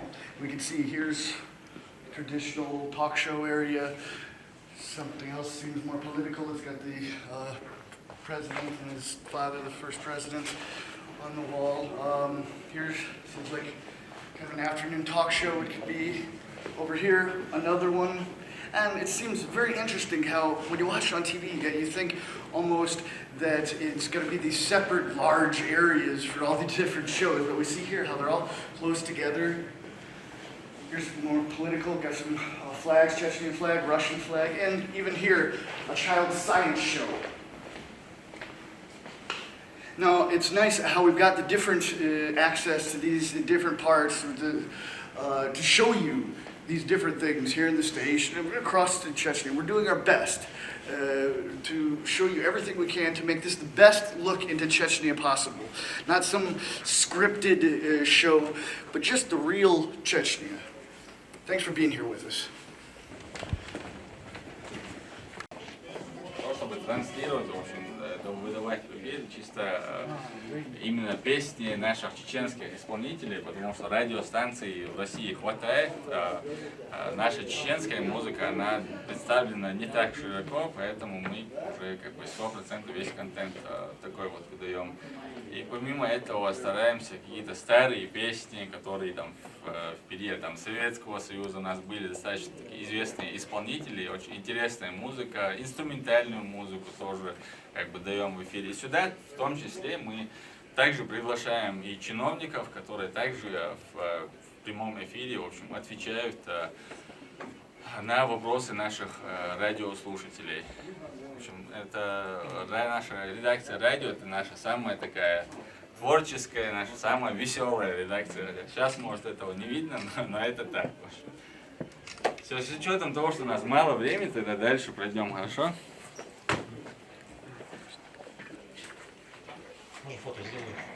And now that we're here in the studio, we were asked to come on a radio show, so it should be fun.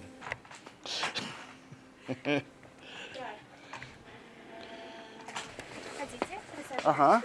Вот вода, кстати. Ага. Серьезно, ты же села?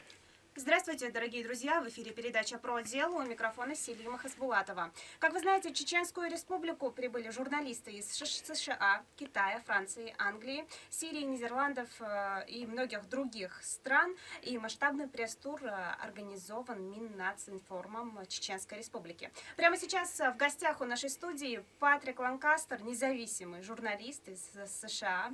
Живет он в Донецке. Патрик, здравствуйте. Здравствуйте. Патрик, в первую очередь, расскажите о своих впечатлениях о Чеченской республике.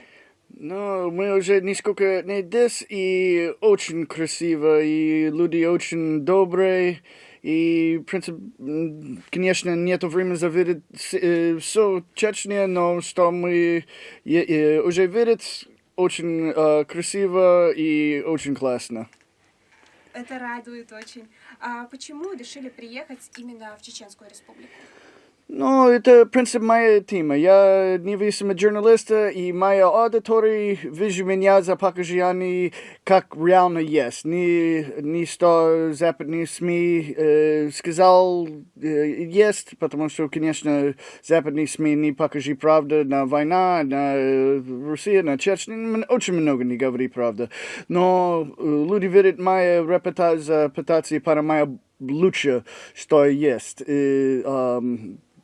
Примерно я уже 9 лет сделал репортаж на Донецкой война, и сейчас я был чувство, как люди нужно знать лучше, за что реально есть Чечня и как люди здесь.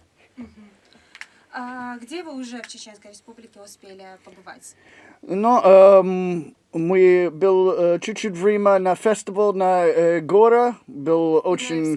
Весна. Да, был очень красиво, и это был мой первый момент пробы Чечня еда, и очень вкусно. А что вы именно попробовали? Плов. Это, я не знаю, обычно я не против плов, но вас плов здесь самый лучший мир. И вчера мы был на русский спецназ университет, и там очень интересно и очень веселый. Кстати, там готовят ваших коллег, военных журналистов тоже, в Русском университете спецназа. Что вас больше всего впечатлило, что вы уже успели увидеть в нашем университете? В принципе, по-русски не 100%, я не знаю, как именно сказал, но как тренировки за парашют. Я сам сделал это, я и моя жена. Да, мы вдвоем сделали, это очень классно. Как правильно сказал? Прыжок с парашютом. Вот, да. И мы сделали это, я был чуть-чуть боюсь, но жена сказала, она хочу, я сказал, окей, если ты, я тоже. Это очень здорово. Какое воспоминание у вас теперь есть о Чеченской Республике?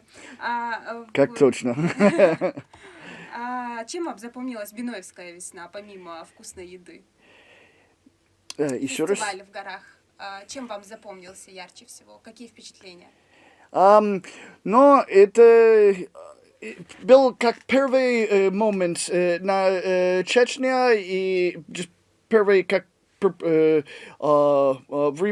видеть людей, мы сразу, мы Грозный, и сразу там. So, первый раз я познакомился местные люди, и просто как тепло на душе и сердце чувство. Да, это у нас национальная черта, такая гостеприимство. Да. Что вам на данный момент из всего, что вы увидели, а это уже немало, Русский университет спецназа, Биноевская весна, наше телевидение, что вас больше всего впечатлило на данный момент? Я думал, это был вас... Как первый раз я был на вас культур, не знаю, если я говорю правильно, но это очень интересно видеть другой культуру внутри России. Это потому что Россия очень большая, и, как, конечно, как Москва, это не как Ростов, и, конечно, ничего, как Чечня тоже. So, это очень интересно видеть людей, как люди жить здесь, как разница другое место, Россия и мир, в принципе. Это так. Давайте немножко поговорим о вас. Вы сами из США, но давно уже живете в Донецке и занимаетесь военной журналистикой. Да. Как давно вы переехали в Донецк и как это вышло? Я приехал в Донецк на апрель 14, чуть-чуть после референдум Крым. Первый на Крым я был референдум. До этого я не был как журналист, я был как фотограф и просто не новости, просто как красивое фото. Но когда я попал на Крым, я видел, как разница там, как что мы слышали, видели на новости на Европе и США, как большая разница, как реально есть на Крым. На Европе и США они сказали, Россия сделает люди выбирать за Россию, когда они не хотят солдат там и все это. Я попал в Крым 3 дня до референдума и видел, как разница, правда, есть. Видят все люди, рада Россия, они будут дома, как они сказали, дома Россия. Их выбор. Да, точно, это был честный выбор. Но западные СМИ сказали, это был не правда. Но в этот момент я был понимаю, я нужно ехать дальше и сделать репортаж и покажи миру, что западные СМИ не покажи правда или ложь за. И после референдум приехал на Донецк, и там тоже вижу другой разницы, как западные СМИ сказать. Вставал там, сделал репортаж, война начална, я был там чуть-чуть до войны начална, и каждый месяц, конечно, я был как новости журналиста, и русский вообще не был говорить, я просто был американец паспорт на война, и все. Конечно, чуть-чуть иногда был тяжело, но я вставать, учить мой крафт, как журналиста лучше, могу сказать, блогер, на моем YouTube-канал я сделал все мое видео. И потом познакомилась моя жена, которая местная на Донецке, уже 2 сына, и все хорошо. Конечно, война плохая, но я пытался очень сильно покажи мир, что реально есть. И последние 16 месяцев, время спецоперации, моя аудитория это 38 миллионов, только YouTube. So, потихоньку люди слышали, и люди учат, как реально есть. Как давно вы поняли, что это не просто блог в интернете, а это ваша профессия? О, это тяжело сказать. Я был первый момент пытаться, знаю, я душа хочу это, но, конечно, первый момент я не знаю, что я сделаю, как блог или журналиста. Я просто пытаться снимать и не знаю, как был монтировать вообще. Но потом, когда я видел на мой репортаж нету другой, который могу сделать, как это, или немного, я понимаю, окей, я надо сделать это моя работа, и я надо сделать лучше это самое лучшее я возможно за мир и за мою семью. Это самое главное, конечно же. Расскажите, на ваш взгляд, какие качества человеческие нужны человеку, чтобы стать хорошим военным журналистом? То есть обычная журналистика, она, как мы знаем, она немножко отличается. Это такая спокойная более работа, а для военной журналистики нужны какие-то, на мой взгляд, особые качества. Ну, я не знаю.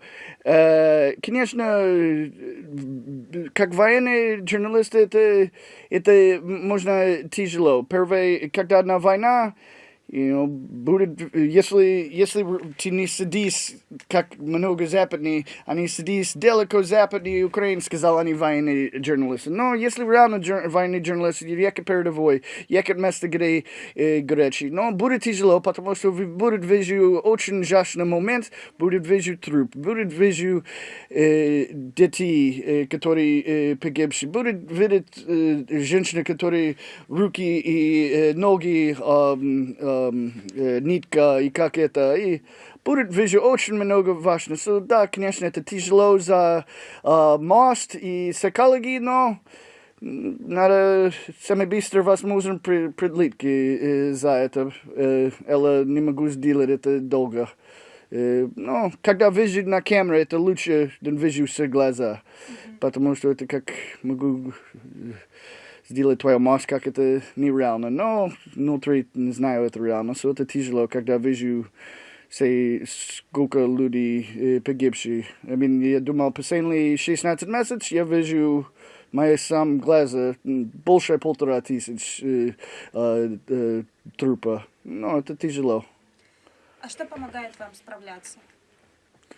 Это тяжело, и что помогает вам с этим справляться? Семья. Когда обратно жена и дети, чувствую, как хорошо. Ну, конечно, это вряд ли дома. Но 90% я на война, на передовой. Я прятаю моя семья чуть-чуть далеко передовой, безопасная зона пока. Но я работаю, и когда возможно, я дома со семьей, это сделать лучше. Это самое главное. Расскажите, как мы знаем, профессия это очень опасная. Как часто бывало такое, что в опасности оказывались вы в погоне за хорошей картинкой, за хорошим видеорепортажем? Бывало ли такое, что вы попадали под обстрел, под огонь? Да, каждый несколько дней. Да, это, могу сказать, неделю назад я был на Белгород, Харьков границе, когда украинский пришла на новый жонка посола, который они сказали, они был контролировать. Но мы, есть другой журналист, слушая, они украинцы сказали, мы контролировали это поселок. И мы слышали, они можем не говорить правду. So мы сам ехали туда, и был первые люди, которые снимают, и они украинцы не говорили правду. Но это было очень жестко, опасно, и мы просто был боюсь, потому что в этот момент мы не был понимаем, кто контролирует это поселок. Мы просто пытались пропобить сам глаза. И мы сделали это, и это был правда, Украина был ложь за это. Но несколько дней до этого был на Донецк, когда украинский сделает HIMARS атак. Был 3 HIMARS, и я сразу ехал на место, заснимает институт, который был прилет. И сразу, когда я там, и пожар, еще как 6 HIMARS попал, может, 20 метров от меня. И осколок попал на мою спину и грязь. Да, и до этого был на передовой 60 метров от украинской позиции, и был прилет каждый неделю, как это новый репортаж. Вы сказали, что еще в 2013 году вы замечали, что западные СМИ врут о ситуации в Крыму и в Украине. Как вы поняли это в первый раз, и когда вы решили, что именно вы будете показывать правду об этих событиях? Ну, это как когда я реально... Я был 3 дня до референдума на Крым, и я был чувствую это, потихоньку чувствую это, как говорят люди первые 3 дня. Но реально был, когда был ночью, вечером, когда референдум был. И на площадь там, на Симферополь, был очень много тысяч людей, есть русский флаг. Я видел много людей плакать, как рада, да они дома, Россия будет. И этот момент, какая разница. Это как факт и как западные СМИ сказать. Это 1,000,000% разница. Как факт и как ложь. И после этого я понимаю, пропаганда это реально. И до этого я не был как журналист. Я думал, как сильно пропаганда, это был как 70 лет назад, как это. Я был наив, могу сказать по-английски. Но... Да, и после этого я сказал, окей, надо сделать это. Но сейчас я не знаю как или что. Есть камера, буду пытаться. Я знаю, что YouTube, пытаться. Давайте вернемся от этих тяжелых разговоров, вернемся к вашему визиту в Чечню. Ага. Где вы еще планируете побывать до вашего отъезда? Много хочу, но не знаю, что получилось. Но, конечно, хочу ехать больше времени на горы и поговорить люди больше. Вижу, как больше культура, что здесь. Но не знаю, сколько времени есть сейчас. Может быть, несколько дней еще раз могу вставать. Я надеюсь. Просто... Как Бог сказать будет. Вы наверняка уже успели завести друзей в Чеченской Республике. Будете ли вы приезжать еще к нам в гости? И когда нам вас ждать в следующий раз? Да, 100% хочу вернуться. Но, может быть, это летом будет, может недолго будет, но как судьба и как работа, и как война. Будем вас очень ждать в следующий раз. На этом наше эфирное время подходит к концу, и напоследок хотелось бы услышать ваши пожелания нашим слушателям. попрощаться со слушателями. Да, можно по-английски? Давайте. I'd like to wish all of Chechnya a wonderful life and a wonderful day every day. And I very much appreciate the hospitality I've been given here since I arrived, and I'll definitely be back. Спасибо огромное, thank you, огромное спасибо. И на этом нашим слушателям я хочу напомнить, что у нас в гостях сегодня был независимый журналист, зовут его Патрик Ланкастер, у микрофона была я, Селима Хасбулатова. Вы слушали передачу «Про дело». Патрик, вам мы желаем всего самого наилучшего, дальнейших профессиональных успехов и обязательно ждем вас еще к нам в гости. Спасибо большое. Не за что. До свидания, Масерия Адикюэл, Марш Ойл. Great. SMY. So we've shown you things from the military sector, from the civilian sector, different organizations, but we haven't yet shown you the souls of the people, what the people think, how they think.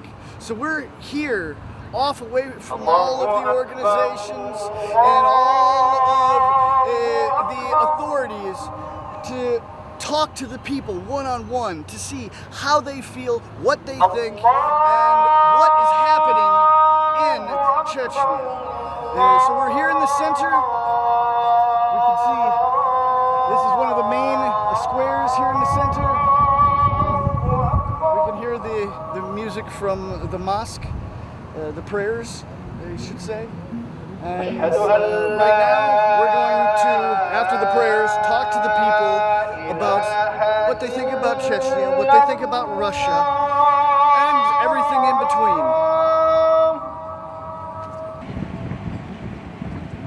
أشهد أن محمدًا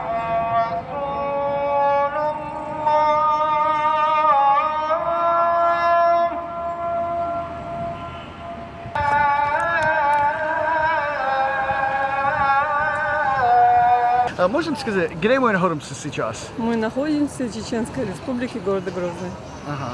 И как обстановка здесь? Обстановка, как видите, машаллах.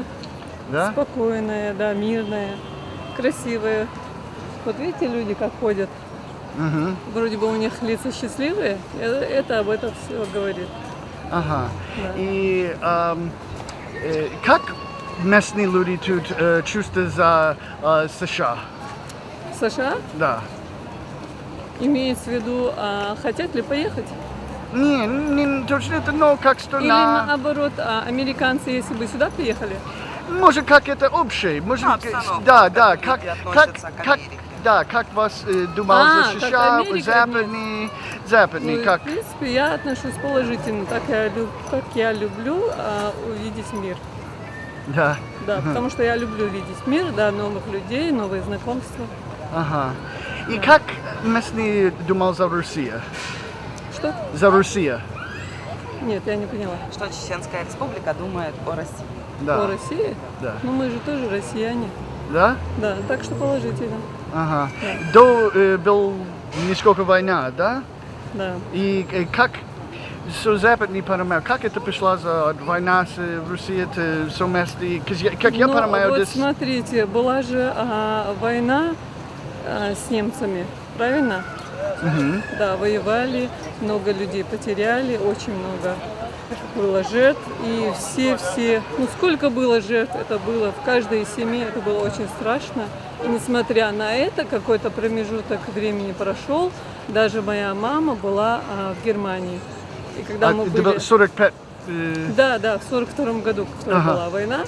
Но я имею в виду, была война, но все равно ненависть, она же не всегда остается. И не всегда же мы с каждым воюем. Ну, например, взять вас. Мы же с вами не воюем. Ну, причем тут я или еще кто-то, понимаете? Мама тоже, вот когда мы были, по-моему, мне тогда лет 12 только было. А помню, она поехала в Германию, а тогда это было, конечно, редкостью. И она оттуда много подарков привезла, как рассказывала, какой город чистый. Ну прям прелесть было. Но я имею в виду, война войной, а жить-то дальше надо. Ага. Ненависть. Ну, конечно, в каждой семье у кого-то, да, горе бывает, но время проходит, жить надо. Но сейчас, в принципе, все люди рады в России, да, или как? Сейчас. Сейчас люди довольны, что Чечня это как Россия. По моему мнению, да. Да, я за себя скажу. Отлично. Да. Спасибо большое. Удачи. Спасибо.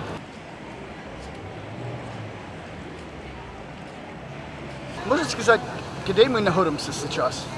Российская Федерация, Чеченская Республика, город Грозный. Ага. И как обстановка здесь? Отлично, все спокойно, все хорошо.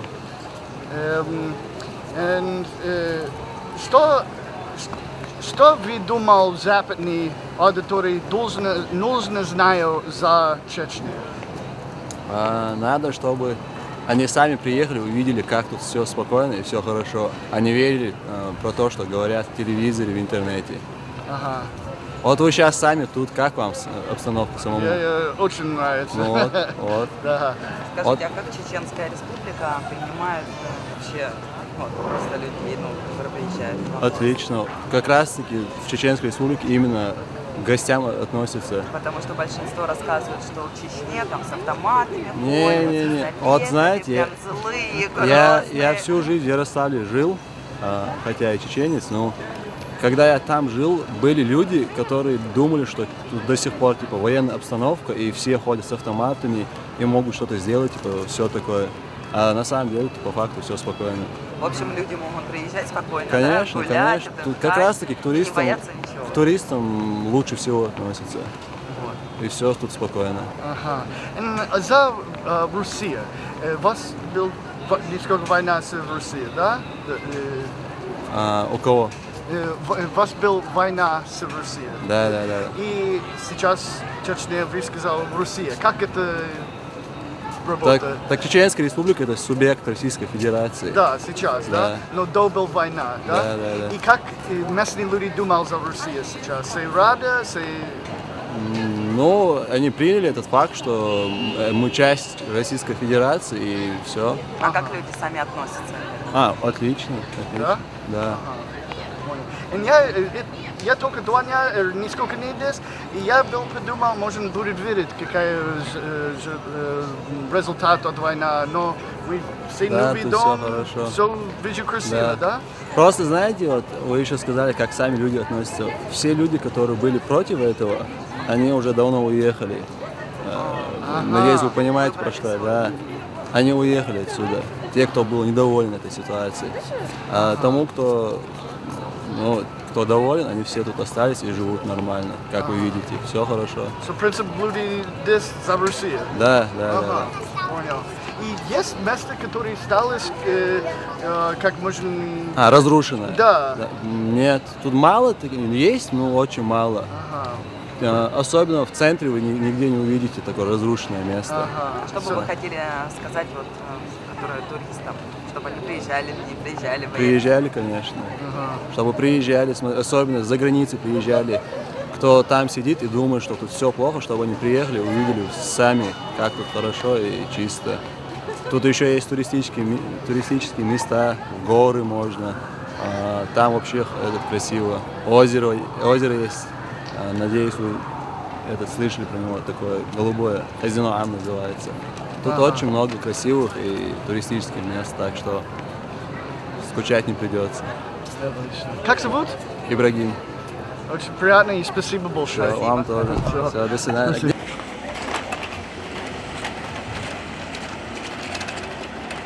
All right, so like most countries we report in, not everyone likes to give interviews. In fact, most people don't give interviews. But regardless what you see on TV, on news reports, that's how it is for everyone. And usually journalists have to ask about 20 to maybe 10 people for every one person that gives an interview, regardless where you are. But we actually tell you the truth about that and how it really works, unlike other reports or news agencies. Мы находимся в центре города Грозный. Ага. И вы местный? Нет, я турист. Я сам из Москвы. Отлично. И как вы чувствуете обстановку здесь? Великолепно. Да? Да. Ага. И что вы могу рекомендации людей за Грозный? Да. Рекомендации местным людям? Нет, туристам. Пусть они приезжают сюда и смотрят, что здесь здорово, безопасно, красиво, тепло, люди дружелюбные, вкусно кормят. Ага. И что вы думал, США или Европа, западный принцип должны знать за Чечню? Они должны знать, что это такая же Россия, как и везде. Да? Да. И до этого была война с Россией и Чечней, да? И как вы думал, местные люди, как они думали за это, твое мнение? Они думают, что это часть истории, и теперь мы друзья. Теперь мы один народ. Мы, собственно, и всегда ими были. Ага, спасибо. И как зовут? Антон. Антон, очень приятно. Спасибо большое. И вам спасибо.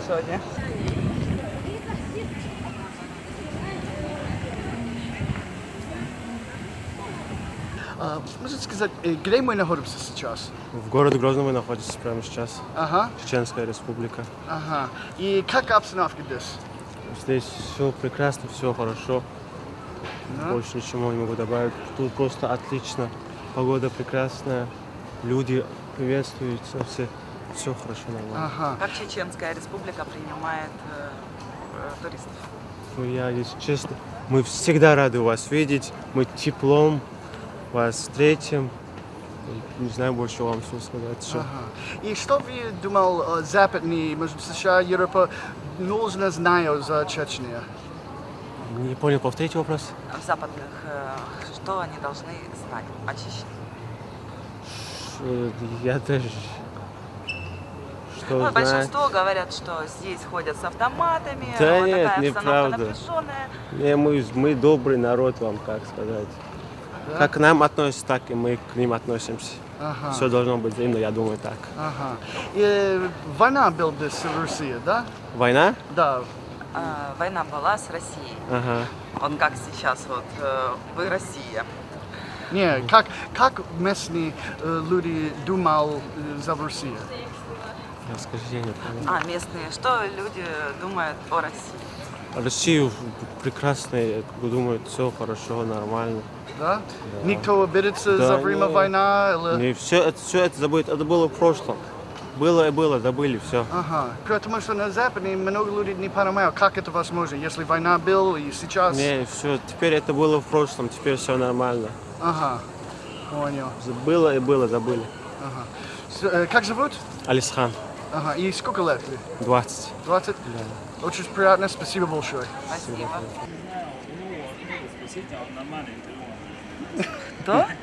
Нормально. А давайте вы. Можно? Пожалуйста, 30 секунд. выручите меня. Мы находимся в Чеченской республике, страна Российская Федерация. Ага. И как обстановка здесь? Обстановка пока внешняя, нормально все. Отлично. Войны нету здесь. Да? Да. Это, как вы чувствуете, это опасно здесь? Опасно? Для туристов. Ну, для туристов вообще опасности здесь нету. Но если опасно за местных? Как? Это вообще опасно? Или? Не, опасности здесь пока что для туристов вообще нету. Ага. Ну, вообще прям нету опасности для туристов.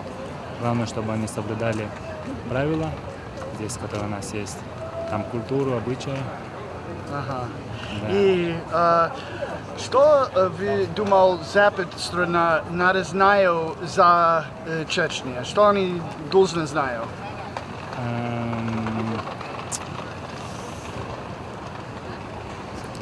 Что у нас мир? Да, да. Так? Да, у нас все мирно, спокойно.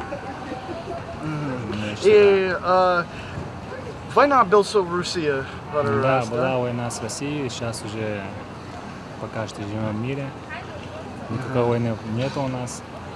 И как местные люди, на Западе они не понимают, как война была с Россией, но вас сказал, вас Россия сейчас, все нормально, или как обстановка друг друга, вас и Россия? Да, сейчас отношения у нас, да, нормальные с Россией. Обстановка тоже нормальная, войны нету, никакой там конфликта между нами нету. Живем мирно, спокойно, можете видеть. А местные люди что думают о России? О России? Ну, не знаю я даже, что они думают. У каждого свое мнение. Еще раз, мы видели пару дней назад. Можно вопрос в пару слов?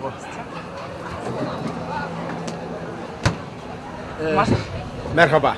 Moscow. Да, Донбасс. Я США.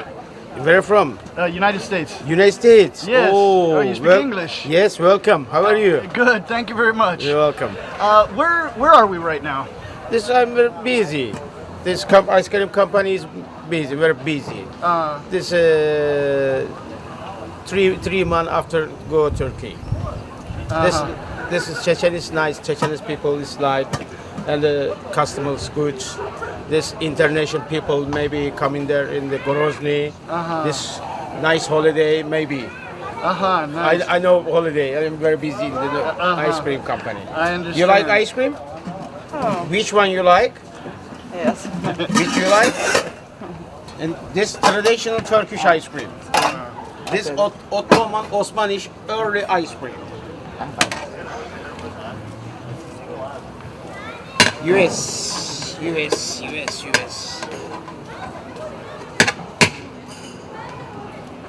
Please, there you go. You catch it, please. Quickly, we go. Vallahi bravo. Yeah, please. Oi. The joke. Yeah. Thank you very much, Princess. Is television? Television is no. No. You come on the holiday? Yeah, so. So. Okay. So, спасибо большое. Brother, you? Yes, we're making a documentary film. Yes. To show people what is really like in Chechnya. Yeah. So. Yeah. And you're from Turkey? Yes, I come from Turkey. And for you as a Turkish person, is there any problems in Chechnya or? No problems. No problems. Chechen's people like me, like in Turkey people. And how do you feel? How do Chechens like with Russia? How is the relationship between Chechen people and Russian people? Russian people is different. Different. This Chechen's people different. This Russianese people, this Polisai and the airport. Is all is Chechen is nice in Chechen's people. No problem. Druga, ani normana? Normal. No problems. Understand. This I like in the international people. Nice. Thank you very much. You're welcome. You eating? No, thank you. No, thank you. Skokas. Present for me. Oh, thank you very much. Yeah, present. Thank you very much, Give me sir. in Turkey people. This Turkey people is the present. Is no problem. Thank you. Thank you, sir. You're welcome. Bye-bye. See you soon. See ya. Well, see, you never know exactly what you're going to run into, but pretty interesting. Here we go. Здравствуйте. Ютуба будет, да? Да. Вот, покажи Можно? его. Да, можно.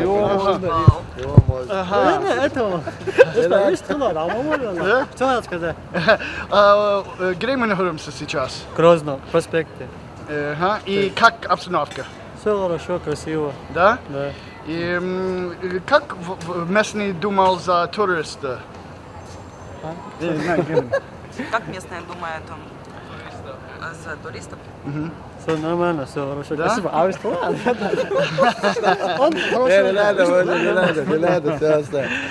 Не надо. И как вас думал за Россию? А? Как думал за Россию? Что вы думаете о России? Ну ничего, нормально все. Да? Да, конечно. Нравится Чеченская республика? Да. Красиво? Да. А что у нас красиво? Самое красивое место. Мы был на горе, мы был на русский спецназ университет, это было классно. Много мест был. А где вы были? Везде. Да. Ну где именно везде? И горе, как это? Красиво там? Да. Ну, праздник, который... Да, фестиваль был. Oh, where are you from? I'm from the United States. Oh, really? What Yes. are you doing here? Uh, Don't film me, though. Okay, no. Use the angle more careful, please. yeah. Let's. No, I don't think so. That's not my working side. Okay, all right. It's on cool, the left cool, side. Cool. Oh, stand exactly right there. Right. Perfect. Can you tell us where we are right now? Yeah, we're in the middle of the, Grozny. We're on Boulevard. This is called Boulevard. So yeah, we're just a lot of people are here. And yeah, I'm also being filmed right now. I'm getting interviewed. Well, you speak great English. Why do you? How You does know, that I've happen? been debating people for a long time, for like almost 2 years. That it's just that way. I have a really unique way of learning languages. It's just yeah. You basically just talk trash to people on the internet most most of the time. Yeah. So, how's the situation here in Grozny? It's pretty cool. If you are a tourist, you are really welcome here. There's no problem with you. We can hang out if you speak English. I don't want to speak Russian or Chechen to you. I'm trying to make friends around here who speak English. Yeah, so maybe we should put like my number there or something. I don't know. I'm kidding. Anyway, yeah. So I mean, it's cool. Yeah, it's chill. You can come here. There's you're gonna get a lot of new, experience. It's gonna be great for you. It's gonna be awesome. So yeah, just take that chance. Maybe it's the only one you can get. And can you tell us what the situation is between Chechen people and Russian people? We're totally cool. There's a Russian standing right near. We can ask her, your wife, right? Yeah. And you can see a lot of Russians here. They come here, but there may be some problems with the dress code, but it's okay. Sometimes, yeah, it can't be all the time without a problem. Yeah. And as far as the aftermath of the Chechen wars with Russia, is there anyone that holds hard feelings or maybe internal problems because now the Chechen is part of Russia?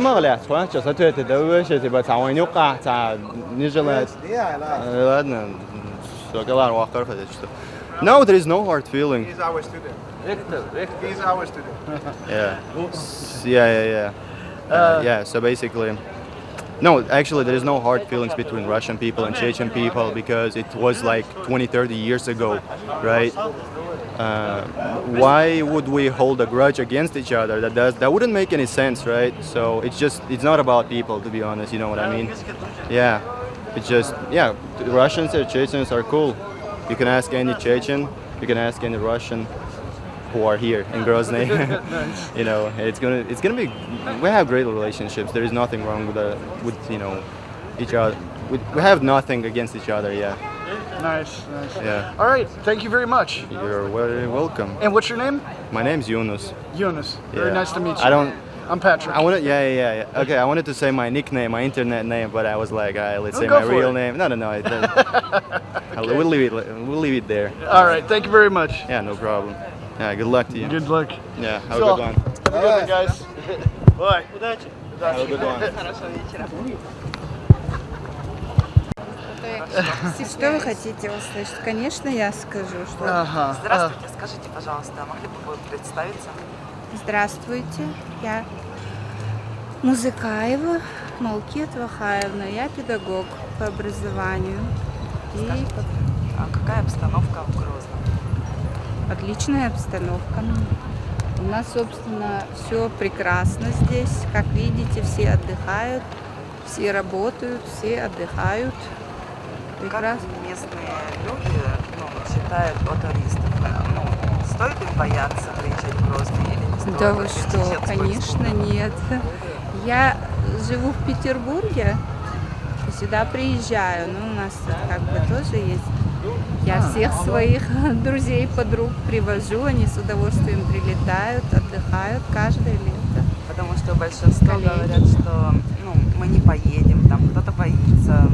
И говорят, то, что выходят здесь с автоматом. Я вам скажу, что им ничего не угрожает, нежели чем только удивление великолепию жизни нашего, как бы, сегодняшнего дня. So вы от Санкт-Петербурга, да? Да. Вы Я живу, в двух городах и очень скучаю по своему городу. Да, и часто прилетаю, как бывает возможность, как бы с работы.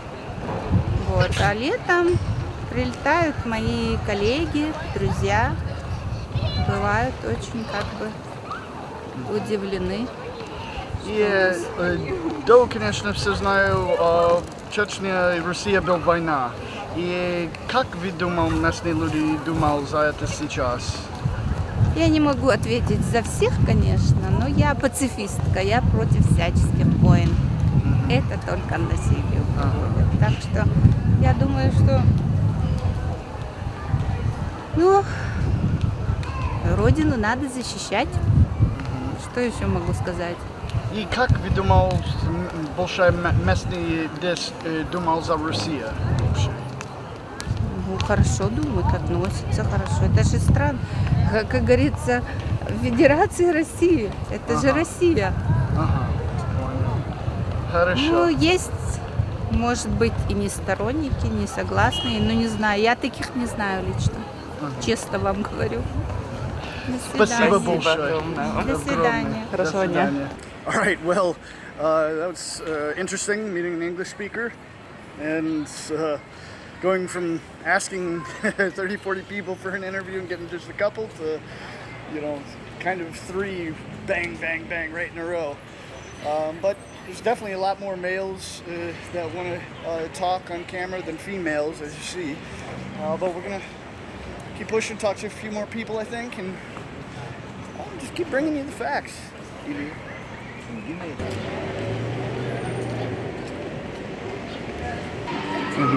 Как обстановка здесь? Прекрасно. Столько туристов. Город чистый, красивый, все хорошо. Скажите, а нужно бояться туристам приезжать? Ну зачем? Как это можно? А потому что большинство рассказывают, что здесь с автоматами ходят, с оружием. И вы откуда? Приезжайте всегда, мы отсюда с Чечни.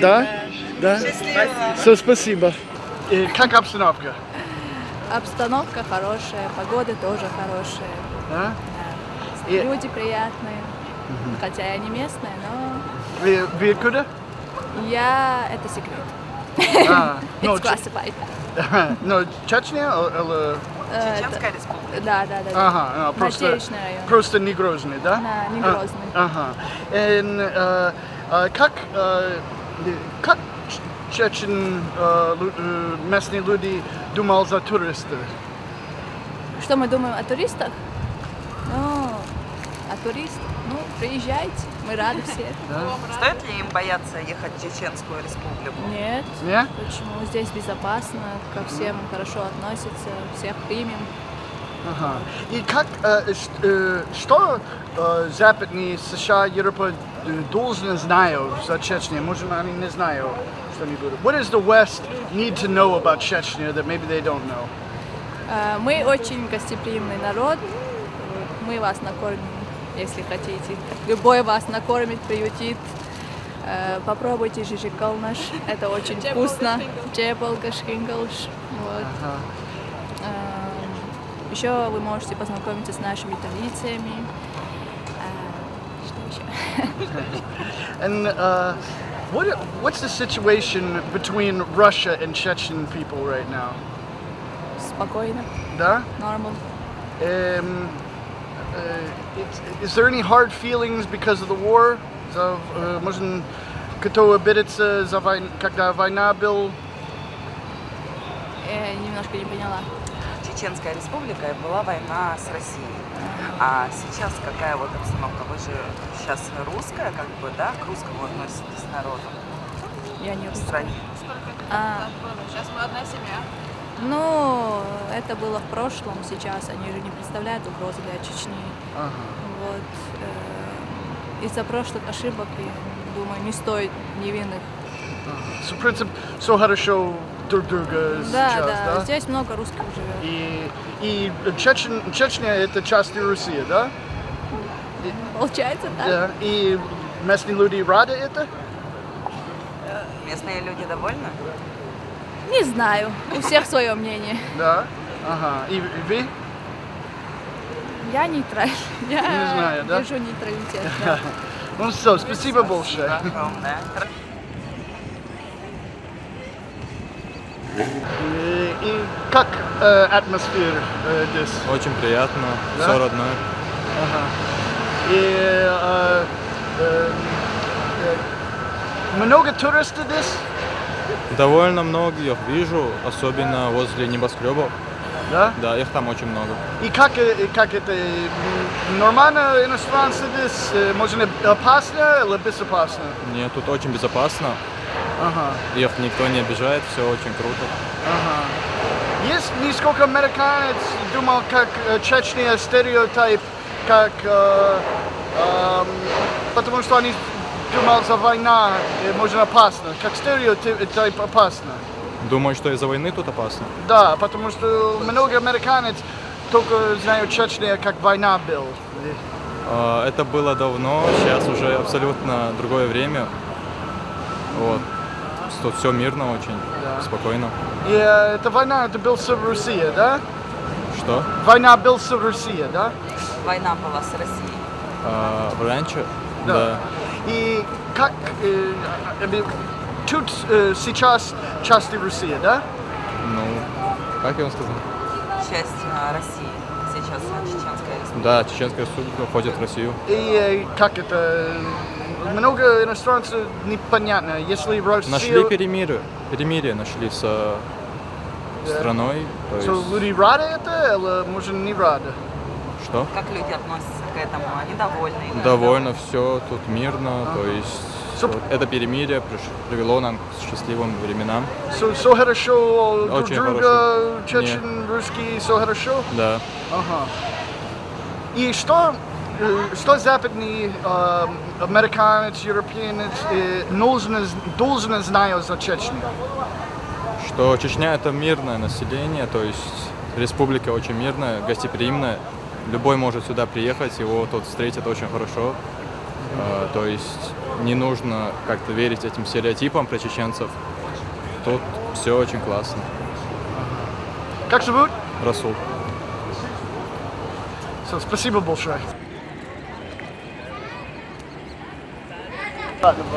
Ой, я своим видом вообще. Ничего, красиво. Может... Здравствуйте, могли бы вы представиться? Представиться. Имя, отчество? Просто имя. Как удобно. Пятимат. Скажите, а где мы сейчас Я находимся? еще без зуба. Мы в центре города, Грозный. Или как? И как обстановка здесь?